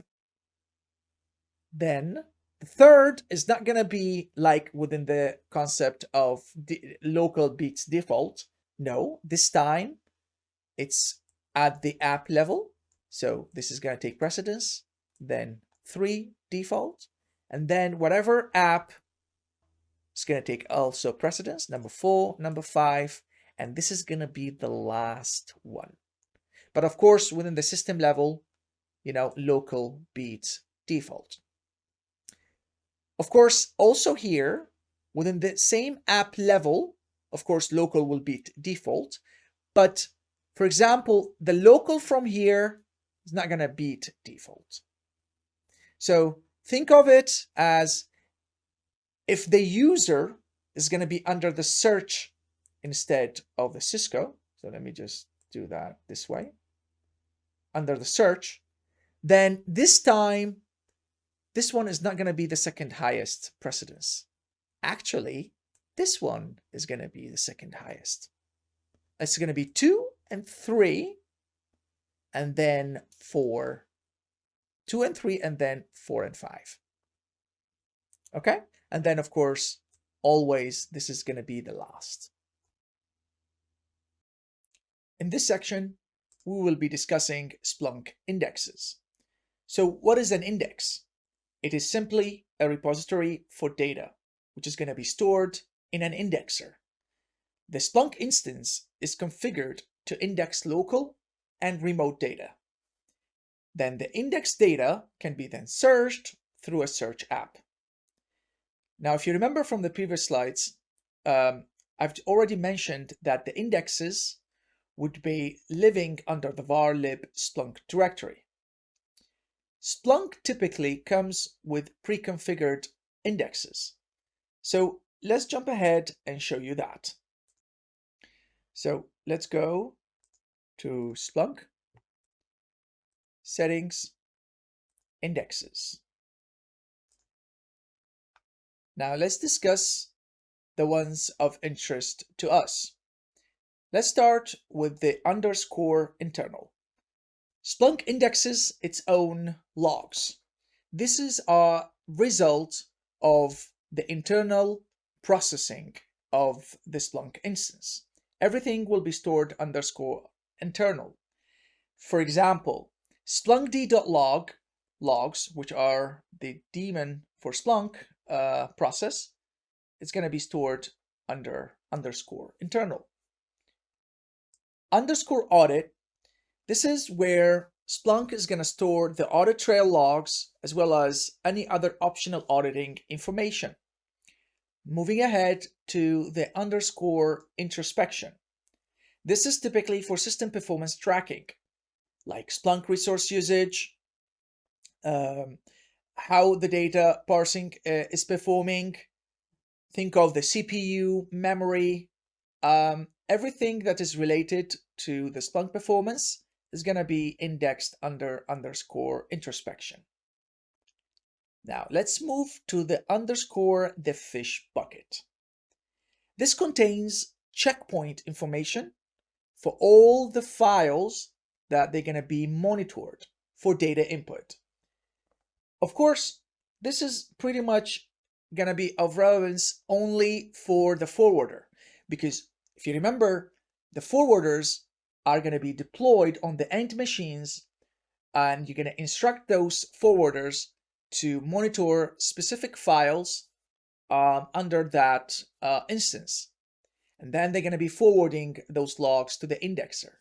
But also, don't forget that indexes also could be configured on a listening mode or to monitor specific files. So this is related to either the forwarder or the indexer. Finally, let's talk about the main index. The main index is the default index for data input, and this is located under the default DB directory.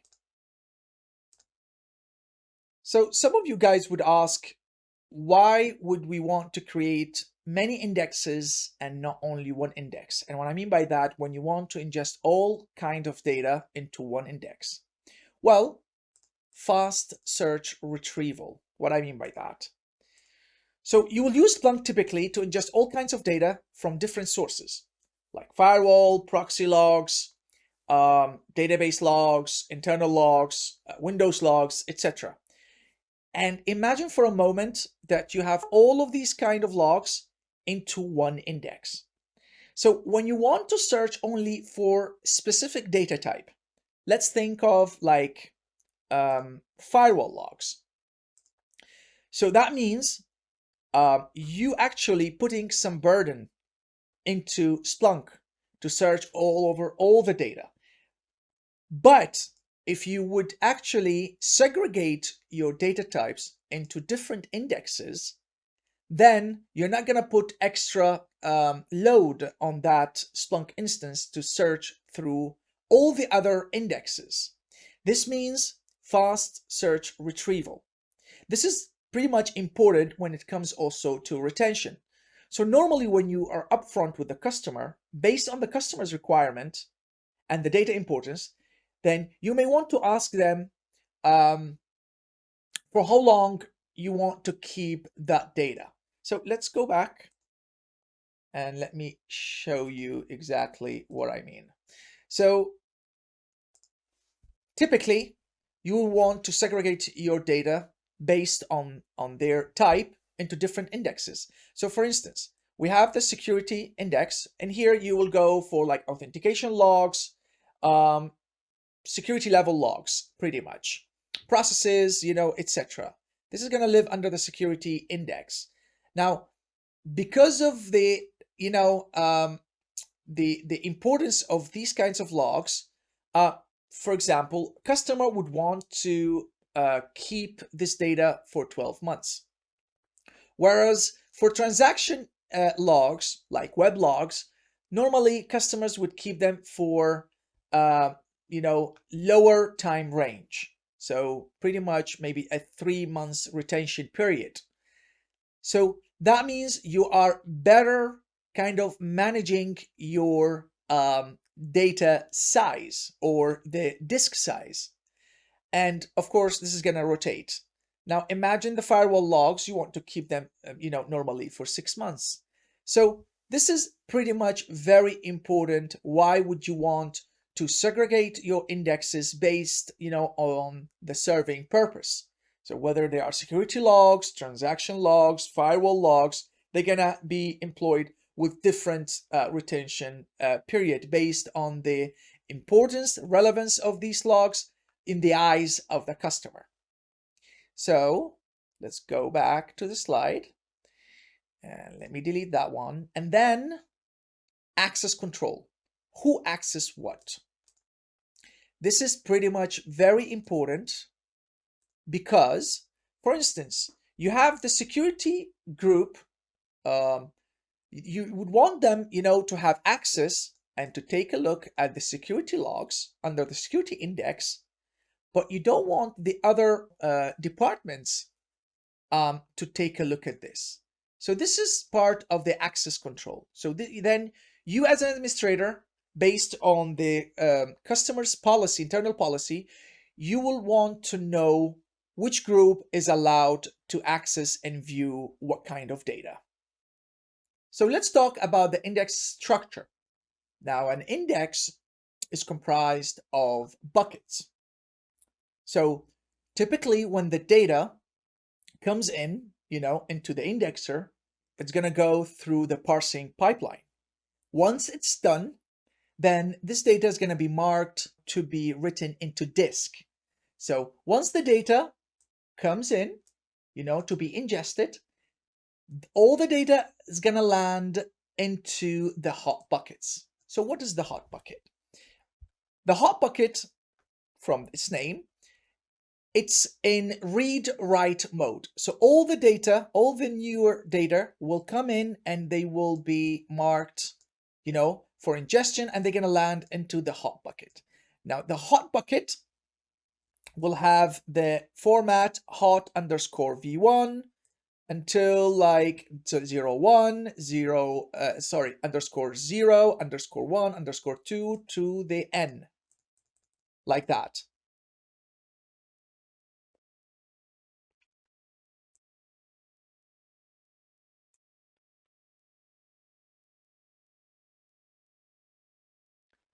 So let's talk briefly about the index structure. In Splunk, the index is comprised of buckets. So think of it this way. When the data comes in and it goes into the indexer, So first, it's going to go through the parsing pipeline. And what I mean by that, you're going to pretty much parse the data, you're going to extract fields, etc. You're going to create events. So when this data is marked to be ingested or written to disk, so they're going to go first, into the hot bucket. But of course, when they're going to go into the hot bucket, they're going to go through the license meter. Once they land into the hot bucket is kind of, from its name, it's a bucket where it is going to be in read and write mode. This bucket is always listening, and storing incoming data. Data would roll to warm under certain conditions. When some thresholds that you will be configuring, under the indexes.conf configuration file, these certain thresholds, once they are reached, then the hot buckets, or the data which is in the hot buckets, will roll to the warm. The hot buckets are of this format. So hot underscore v1 underscore 0, 1 up to the nth. So when the data rolls to the warm buckets are in read-only mode, and the name will change respectively for these buckets to this. Now, these data, which is going to be, or this data, when it's going to be into the warm buckets, they're going to have this format name. Take a special look, attention to these. This is the epoch time for the earliest and the latest, time for the data. So as the data comes in, from the hot to warm, they're going to roll.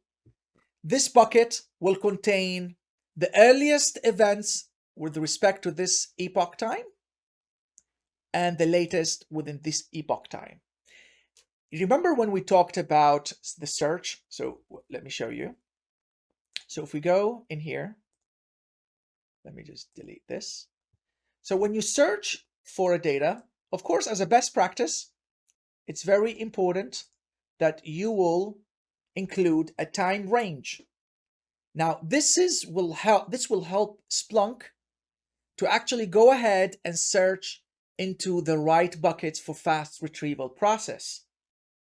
And what I mean by that, here, by taking a look at all the timestamps within each bucket name within the warm.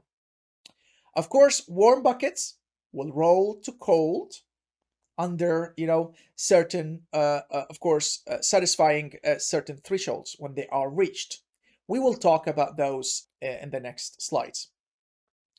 Remember, the logs or the data, when they are stored under the hot or the warm buckets, all of this data gonna be living under the DB directory, which is under the index name. We will talk about this in a moment. When the data rolls from warm to cold, they're gonna maintain the same name, bucket name, but they will be, stored into a separate directory called DB. So let's take and see that into action. So let's move ahead into here. So this is the underscore internal DB, directory where all the logs, internal processing, logs are gonna live into this index name. Now take a look. Cold. Well, actually, let me just zoom in so we will see. And this is the DB directory. In the DB directory, all the hot and warm buckets will live in. Once they roll from warm to cold, the data will be moved, or the buckets, they will be moved to the cold DB. Now let's go back to the previous slide. And let's talk about Once the data is in the cold directory or the cold buckets, under that cold DB directory, under certain thresholds, the data will be moved to the frozen, either to be marked for deletion or to be archived. By default, if you don't specify a thought path to archive the data will go into the bin. Now, when the data goes from cold or rolls from cold to frozen for deletion, under two conditions. If the maximum size of the index is reached, or if the retention policy has been reached. And we will talk about this in a moment. A Splunk index contains the raw data, the exact raw data, which is compressed in .gz extension, the TSIDX files. Think of this as an index of the raw data, which is going to enable fast retrieval search. And of course, the buckets. And these are the buckets that we are talking about. So let's jump ahead to the next slide and talk about that. So let me zoom out.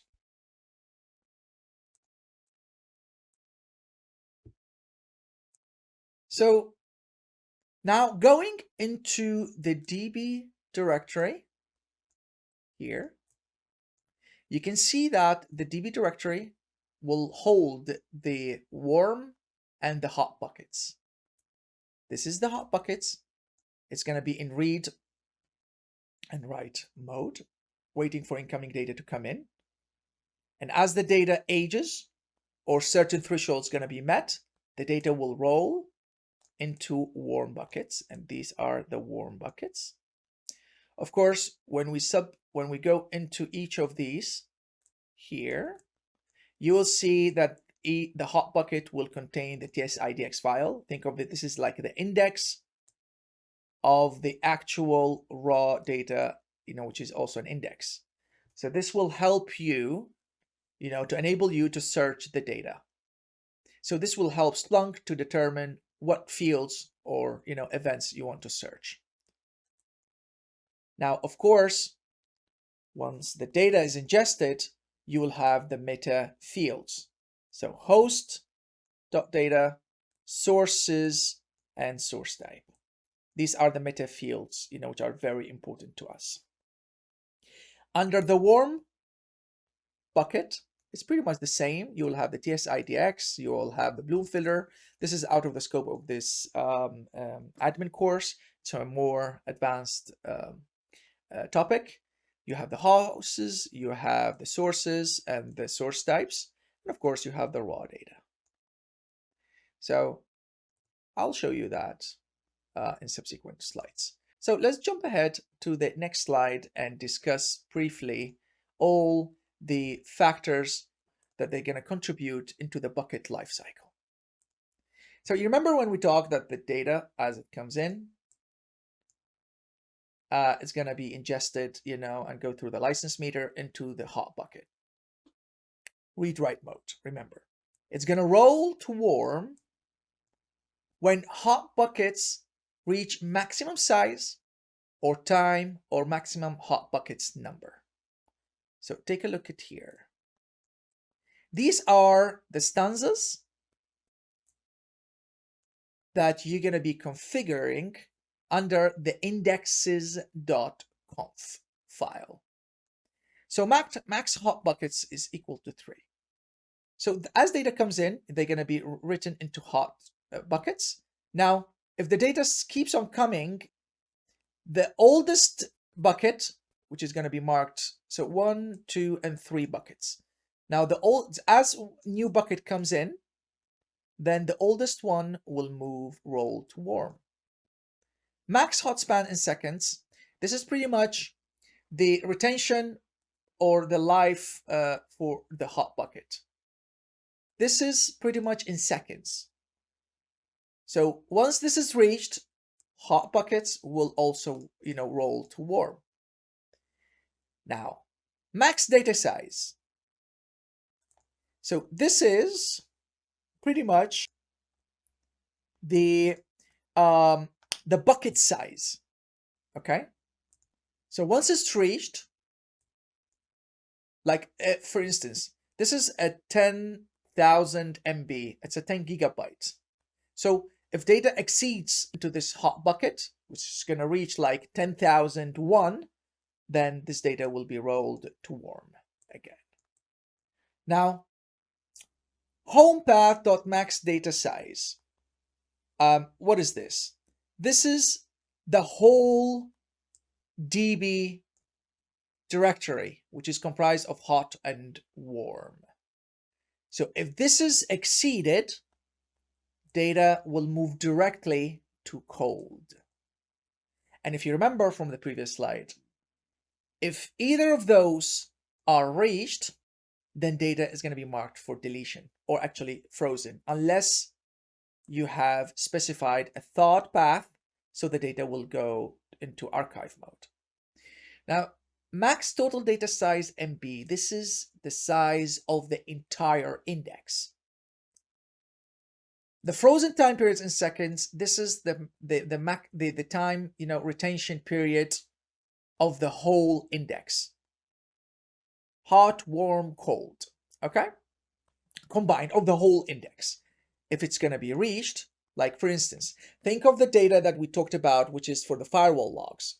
So we wanted to keep them, for 12 months.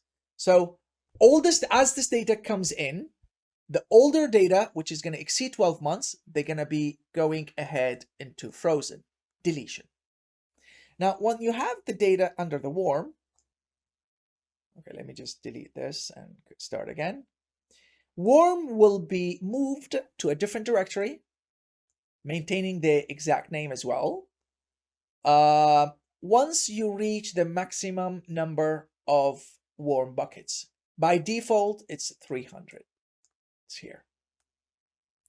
Once the data go into cold in a different directory, and I will tell you why we want to keep the cold into different directory, and why this one into a separate directory in a moment. So once we reach the cold, the data is stored into the cold buckets.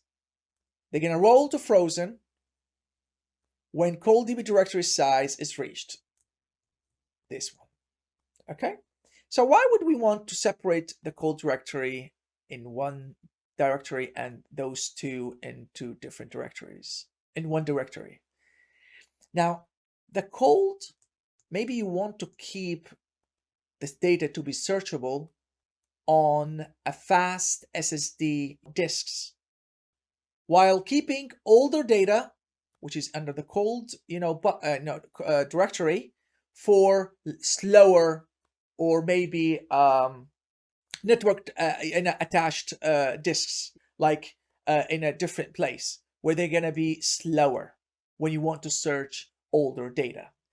This is very important, because then this is part of the management of the disk and the indexes. We will actually add our first index. Now we will start with via the web and then via the CLI. So we will put all of these into action. So let me just go to Splunk, settings, indexes. We can click on new index. So let's name this index security, or actually I would call it firewall, Cisco, or Cisco firewall, Cisco-firewall. Now keep it on events. This is the home path. It's optional unless you want to specify it. Cold path, thawed path. Now this is, if you specify it, then data, once it reaches the frozen, then the data will be archived. If you don't specify anything, by default it's empty. That means the data will be marked for deletion once it reaches either the maximum total size of the index or the time retention policy or period. So let me just delete this for a moment and come back.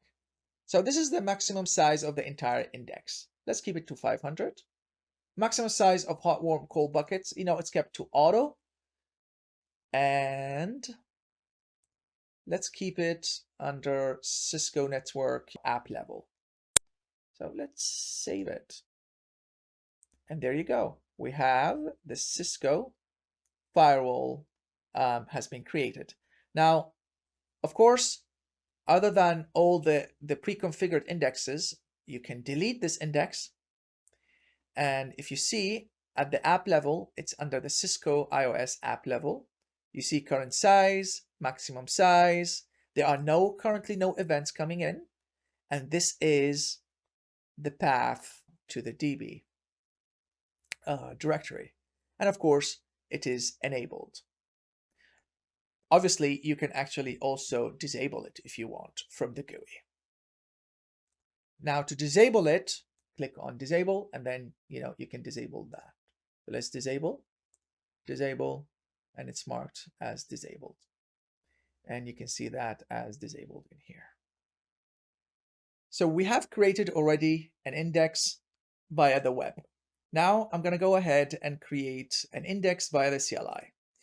Now, before I actually create an index via the CLI, let's jump ahead to Splunk. And let me show you something which I would typically do whenever I am with customers. I would try to keep all my configurations that I will be doing in a separate app level, if you will. So let me explain to you what I mean by that. So you see here, there are different apps in here. So let's go ahead under this. Let's click here. This is going to go into the app management dashboard. So I'm going to create an app.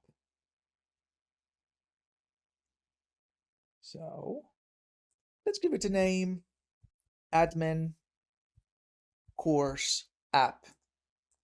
Let's copy. Let me just, oh, where did it go? So let's go ahead and create it again.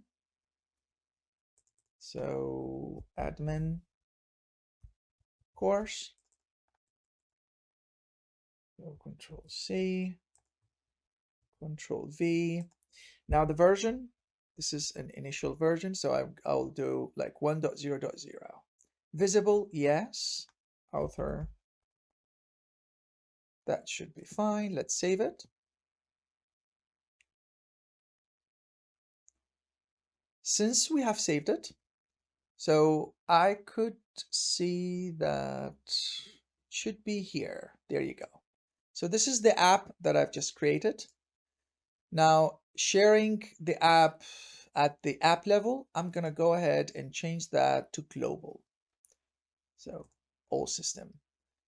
I'm going to put read everyone and write for power users and for admin users. So let's save that. I already have the admin user. So let me show you what did I do exactly. So let's go to the right CLI. So now let's zoom in. I'm now under OPT, Splunk, etc apps.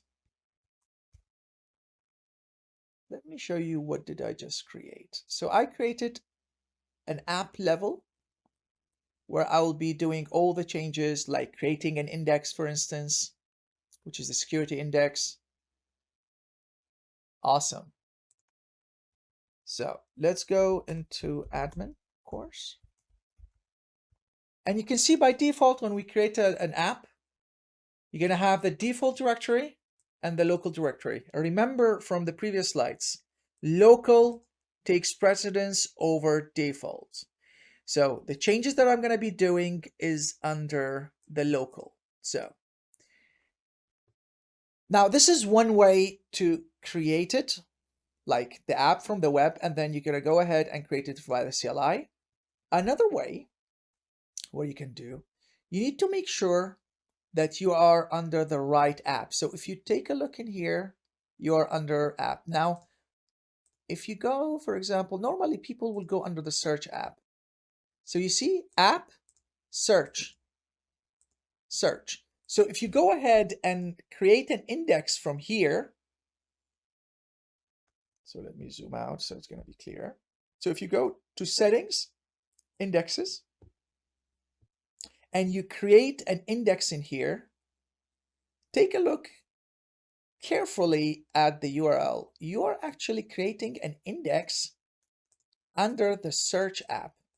So whatever you're going to change in here is going to go and land under the index, under the search app level. So let me show you that in action. So security, let's keep everything optional. You see, it's under app, search, and reporting. So let me save that. Let me trigger a reload of what we've just changed or configured. Let's go back to the CLI. Let me zoom in. Now, let's go to the search app, cd local.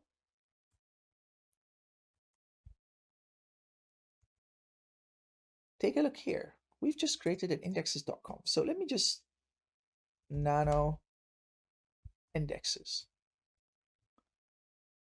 You see? So security has been created under the search app level. So you need to pay a special attention here whenever you want to create an app. That's why a moment ago I was explaining to actually, whenever you want to make some customization or configuring something, create your own app from here. Actually, from here, let me show you again.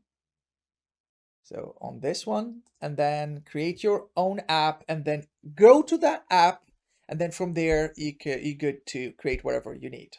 So you see here, admin course. This is the one that I've just created. So let's go back to search app. And actually, let's go to indexes. And you see, this is the security that we've just, created. So what I'm going to do, I'm going to go to the CLI again, and I'm actually going to delete everything in here.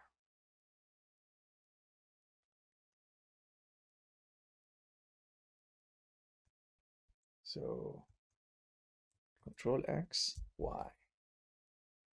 So VI indexes, nothing is there.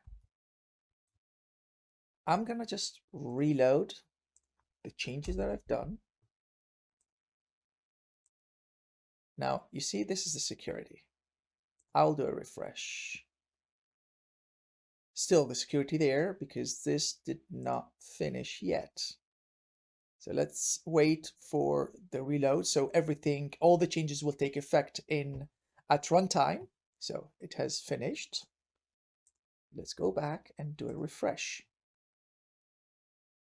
Security is gone right now. So what I'm going to do instead now, let's go ahead and create that index from the CLI, which is the best way to do. I've already created that index. So what I'm going to do, let me just remove this index here. So let me just copy it again. OPT Splunk admin course. Actually, I am at the wrong directory. So let's move to the admin course, local. There you go. I have the indexes in here. So let's view that. So I have created now this index with the configuration. Now this is the global DB, directory, variable, sorry. So for this, now the default path for Splunk DB, which is the system variable, is opt Splunk var lib Splunk. So let me show you that. So it should be opt Splunk var lib Splunk. Now, if you want to change that, what you can do is you can go under here. So let me just expand. So path is opt Splunk etc, and you can change the variable here. So under splunk-launch.conf. So let me show you that in a moment. So nano splunk-launch. So you see these are the changes. So what you can do, you can specify the Splunk_DB into a different path, of course. You see, this is actually an example they have put. So the default should be opt Splunk var lib Splunk. This is giving you an example. If by chance you want to change the directory, for where you want to store your data, aka the indexes. Normally customers, they would want maybe to separate this into a different disk mounted to the Splunk instance. A network attached network as well, storage, you can do that as well. So it's really up to you in the end. But by default, it's opt Splunk var lib Splunk. So let's go out from here and go back to the main settings of setting up our security index. So this is the stanza. This is the cold path for the cold buckets. You see it's on a different directory. This is the home path. It's called the DB, if you remember from the previous slides when I have mentioned those. So this is the cold and this is the DB, which is going to hold the warm and the hot buckets. This is how you configure it. And then this is for data integrity check on the data that you're going to be indexing. Now, max total data size. This is 512. Now, if you remember, if we go back to actually any, well, let's see this one, for example. This is the max size of the entire index. Cold, warm, hot, everything. This is the one. So let's go back to the CLI. There you go. Please go ahead and spend some time to read through all of these configurations. The parameters. This is the home path for the max data size. This is pretty much the warm, hot bucket. This is the max data size, which is only for the hot bucket. And of course, this is the thawed. And I have configured cold to frozen. So if you remember from the previous slides when we talked about the, so let me bring that slide to the front and I'll show you what I mean by that. You remember when we talked about the data when it's going to roll from cold to frozen? Now, if it's under frozen and you didn't configure any path for the archive, by default it's going to go to bin. Unless you configure an archive path, and then the data is going to move, not to thawed, but it's going to move into archive mode, and then via the thawed, you can actually restore the data back. Remember, when the data is under thawed, it's not going to be searchable. Very important to remember. So let's delete this and go back to our, let me show you, there you go. So this is the max hot buckets, which are 5 hot buckets, and then frozen time periods in seconds. Now, this is in seconds. I think this would mean if you divide it by 24 and then by 30 by 3,600, then it should give you maybe, I think, 6 years or something like that. Not sure. And this is bucket rebuild. Don't pay special attention to this one. You don't need to worry about this. This is what we've just talked about, the thought. Then this is compression rate. Then delete hot buckets after, restart. You're starting Splunk. This is idle when there's nothing to be, written into the hot buckets. Then roll them to the next buckets, which is going to be the warm. If you put to 0, then this is not going to be, activated. So pretty much these are the things that we're going to be doing. So let me just go ahead, make sure that the index is there. Now I will go back to here. I'm going to reload the configuration that I've just made under the admin course app. And now I'm going to do a refresh. So it should appear. There you go. Take a look. And take a look in here. So let me just zoom out. Actually, I forgot to do that. So take a look in here. This is the frozen path that I've just configured. So data, when it's going to move from cold, normally by default is going to be marked for deletion, unless you specify, a frozen path. So the data will go and to be archived. So this is pretty much what we've just configured.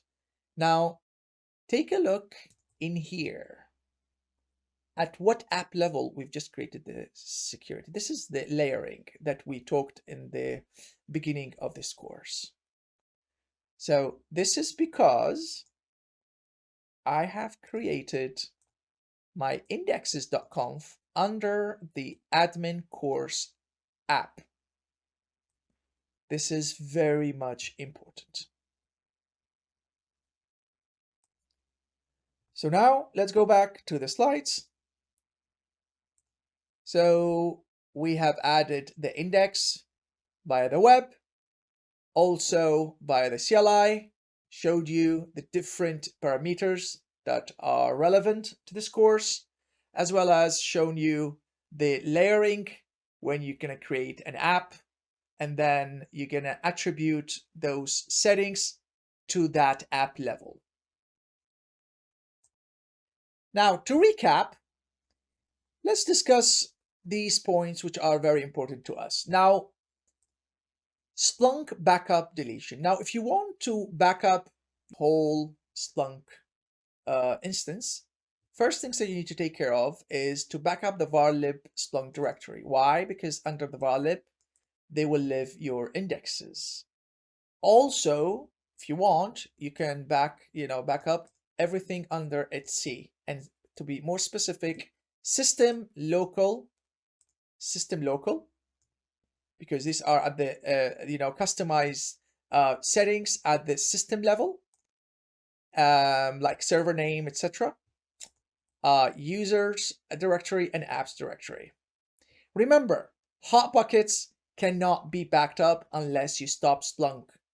So when you restart Splunk, if you remember, that will trigger the hot buckets to actually roll to warm buckets. So remember, this is very important. To move an index, stop Splunk, process, then copy the index directory of your choice, then start Splunk process again. So stop Splunk process, copy the index, then start, Splunk again. Removing unwanted events already ingested into the index by using the command delete. So let me show you that. So if you want to delete certain or everything under a specific index, what you can do, so let's go to Splunk search. There you go. I'm going to delete few things under the underscore internal, which are the internal logs of Splunk. So, sorry, internal. Let me just zoom in. What I'm going to do, I'm going to first search for the last 24 hours. There's going to be a lot of logs. Take a look. Actually, for the last 1 hour. Let's go do it for the last 1 hour. So it's going to be a lot easier. Now, if you see, we have different source types, of course. So what I'm going to do, I'm going to put a pipe and then delete. Hit enter.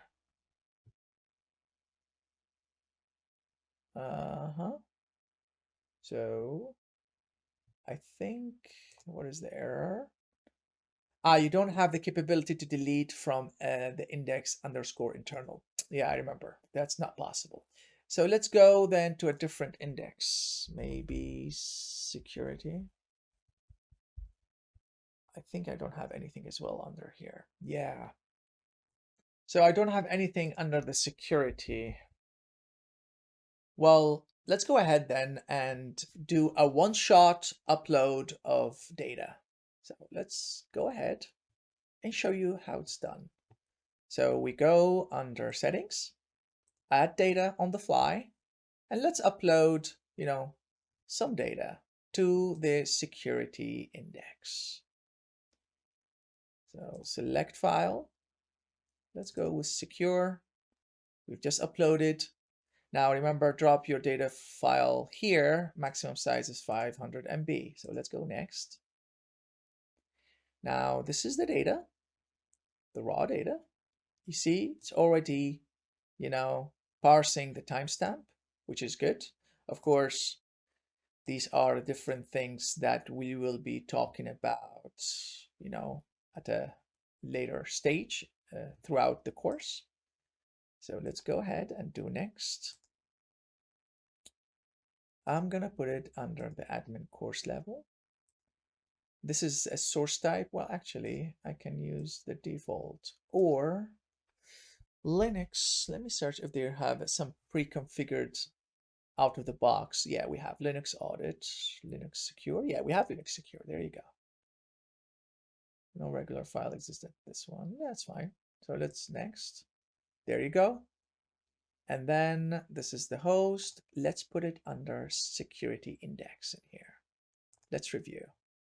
And now we have uploaded. We've done the initial settings in terms of to which index this data is going to go to, and also define the source type, which is a pre-configured one offered from Splunk.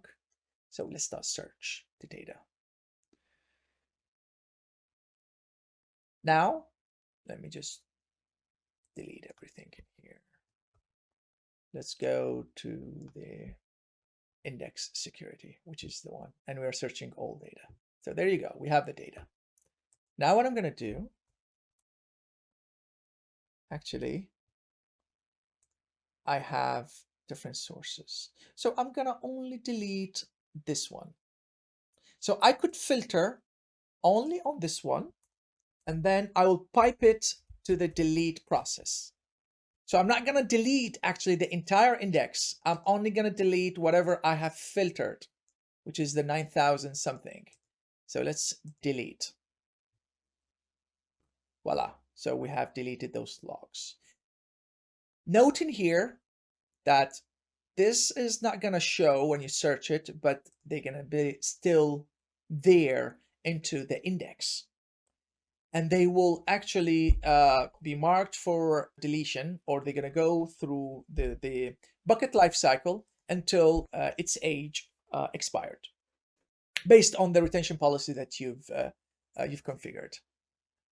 So let me just delete that part and just search this data. Yeah, we don't have anything.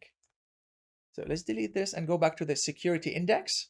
And as you can notice, now we have only 2 sources instead of 3 previously that we had. So this is how to use the delete command. So let's go back to the slides. Of course, this is the part where we have discussed.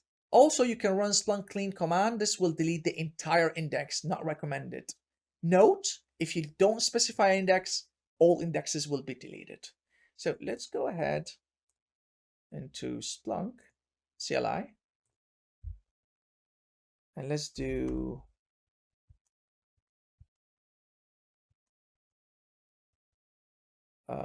bin Splunk. And then clean, I think it was clean or something like that. It was Splunk clean. Yeah, Splunk clean. And then if you're not sure about the command, let's hit help. Splunk is not running. How is that possible?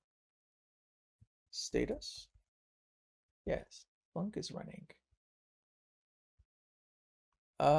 Let me just do help. This is gonna spit out all the different commands that we have. So type help command. So help clean. So clean event data, and then we're gonna use this one. Of course, we're gonna delete index security -f. Let's hit enter. No such file or directory. How is that possible? So, we need to put bin. There you go, we forgot. So in order to clean, Splunk D must not be running. So let's stop Splunk.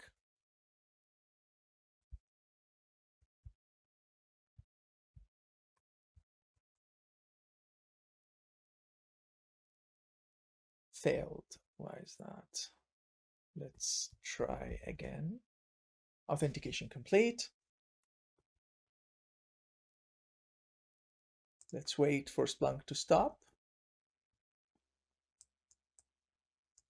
So it has stopped.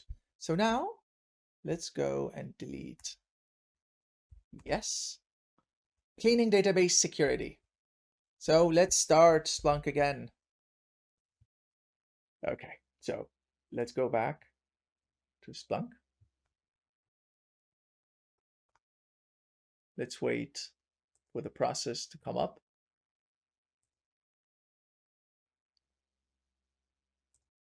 So now came up. So let me search. Nothing is there. Why? Because we have actually deleted the data.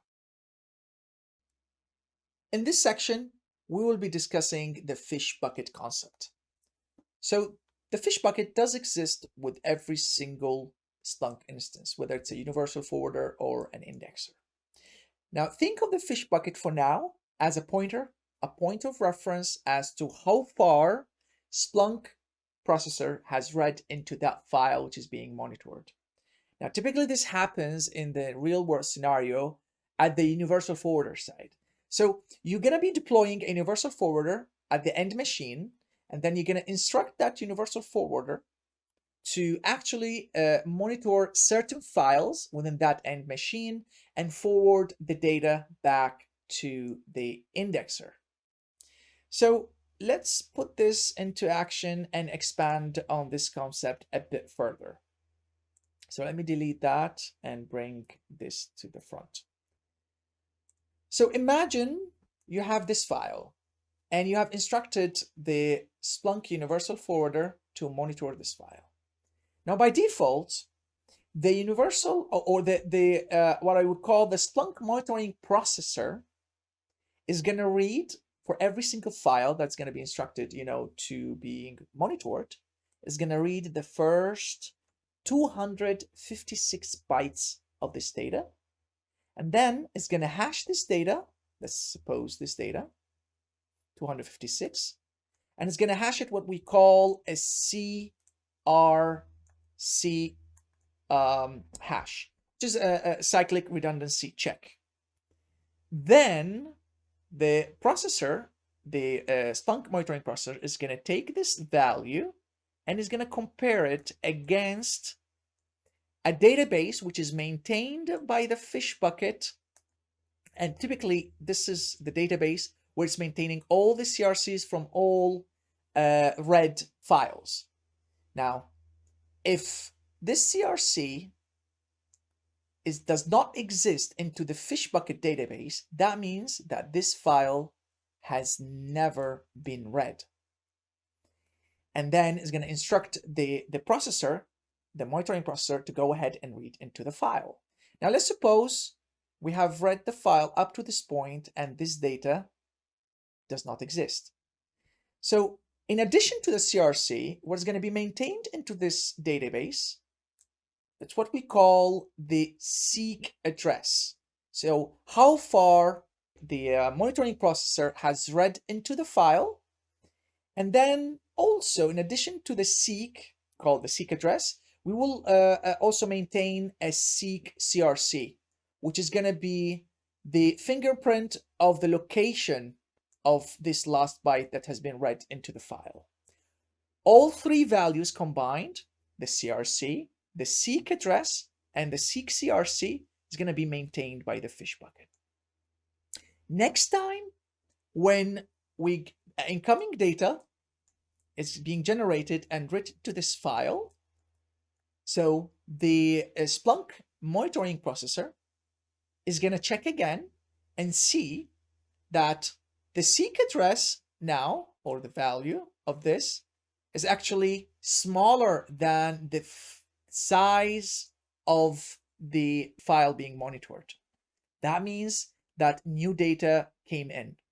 So that means that the fish bucket will instruct the Splunk monitoring processor again to start reading from here, which is the seek CRC, onwards.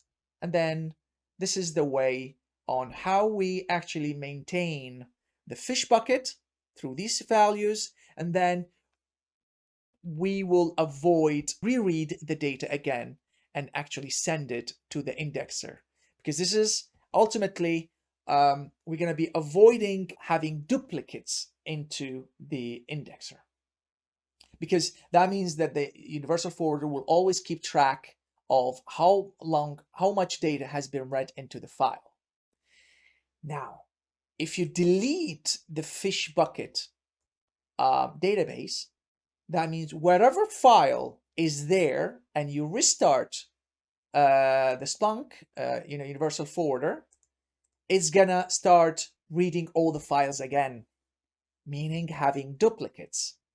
This command is pretty much used, and we will put that into action, so we will show you later. And then we will actually reference the file path which is being monitored, and we're going to do a reset. That means we're instructing the fish bucket to delete whatever values of CRC, CRC seek address, and the seek CRC to be deleted from the fish bucket database.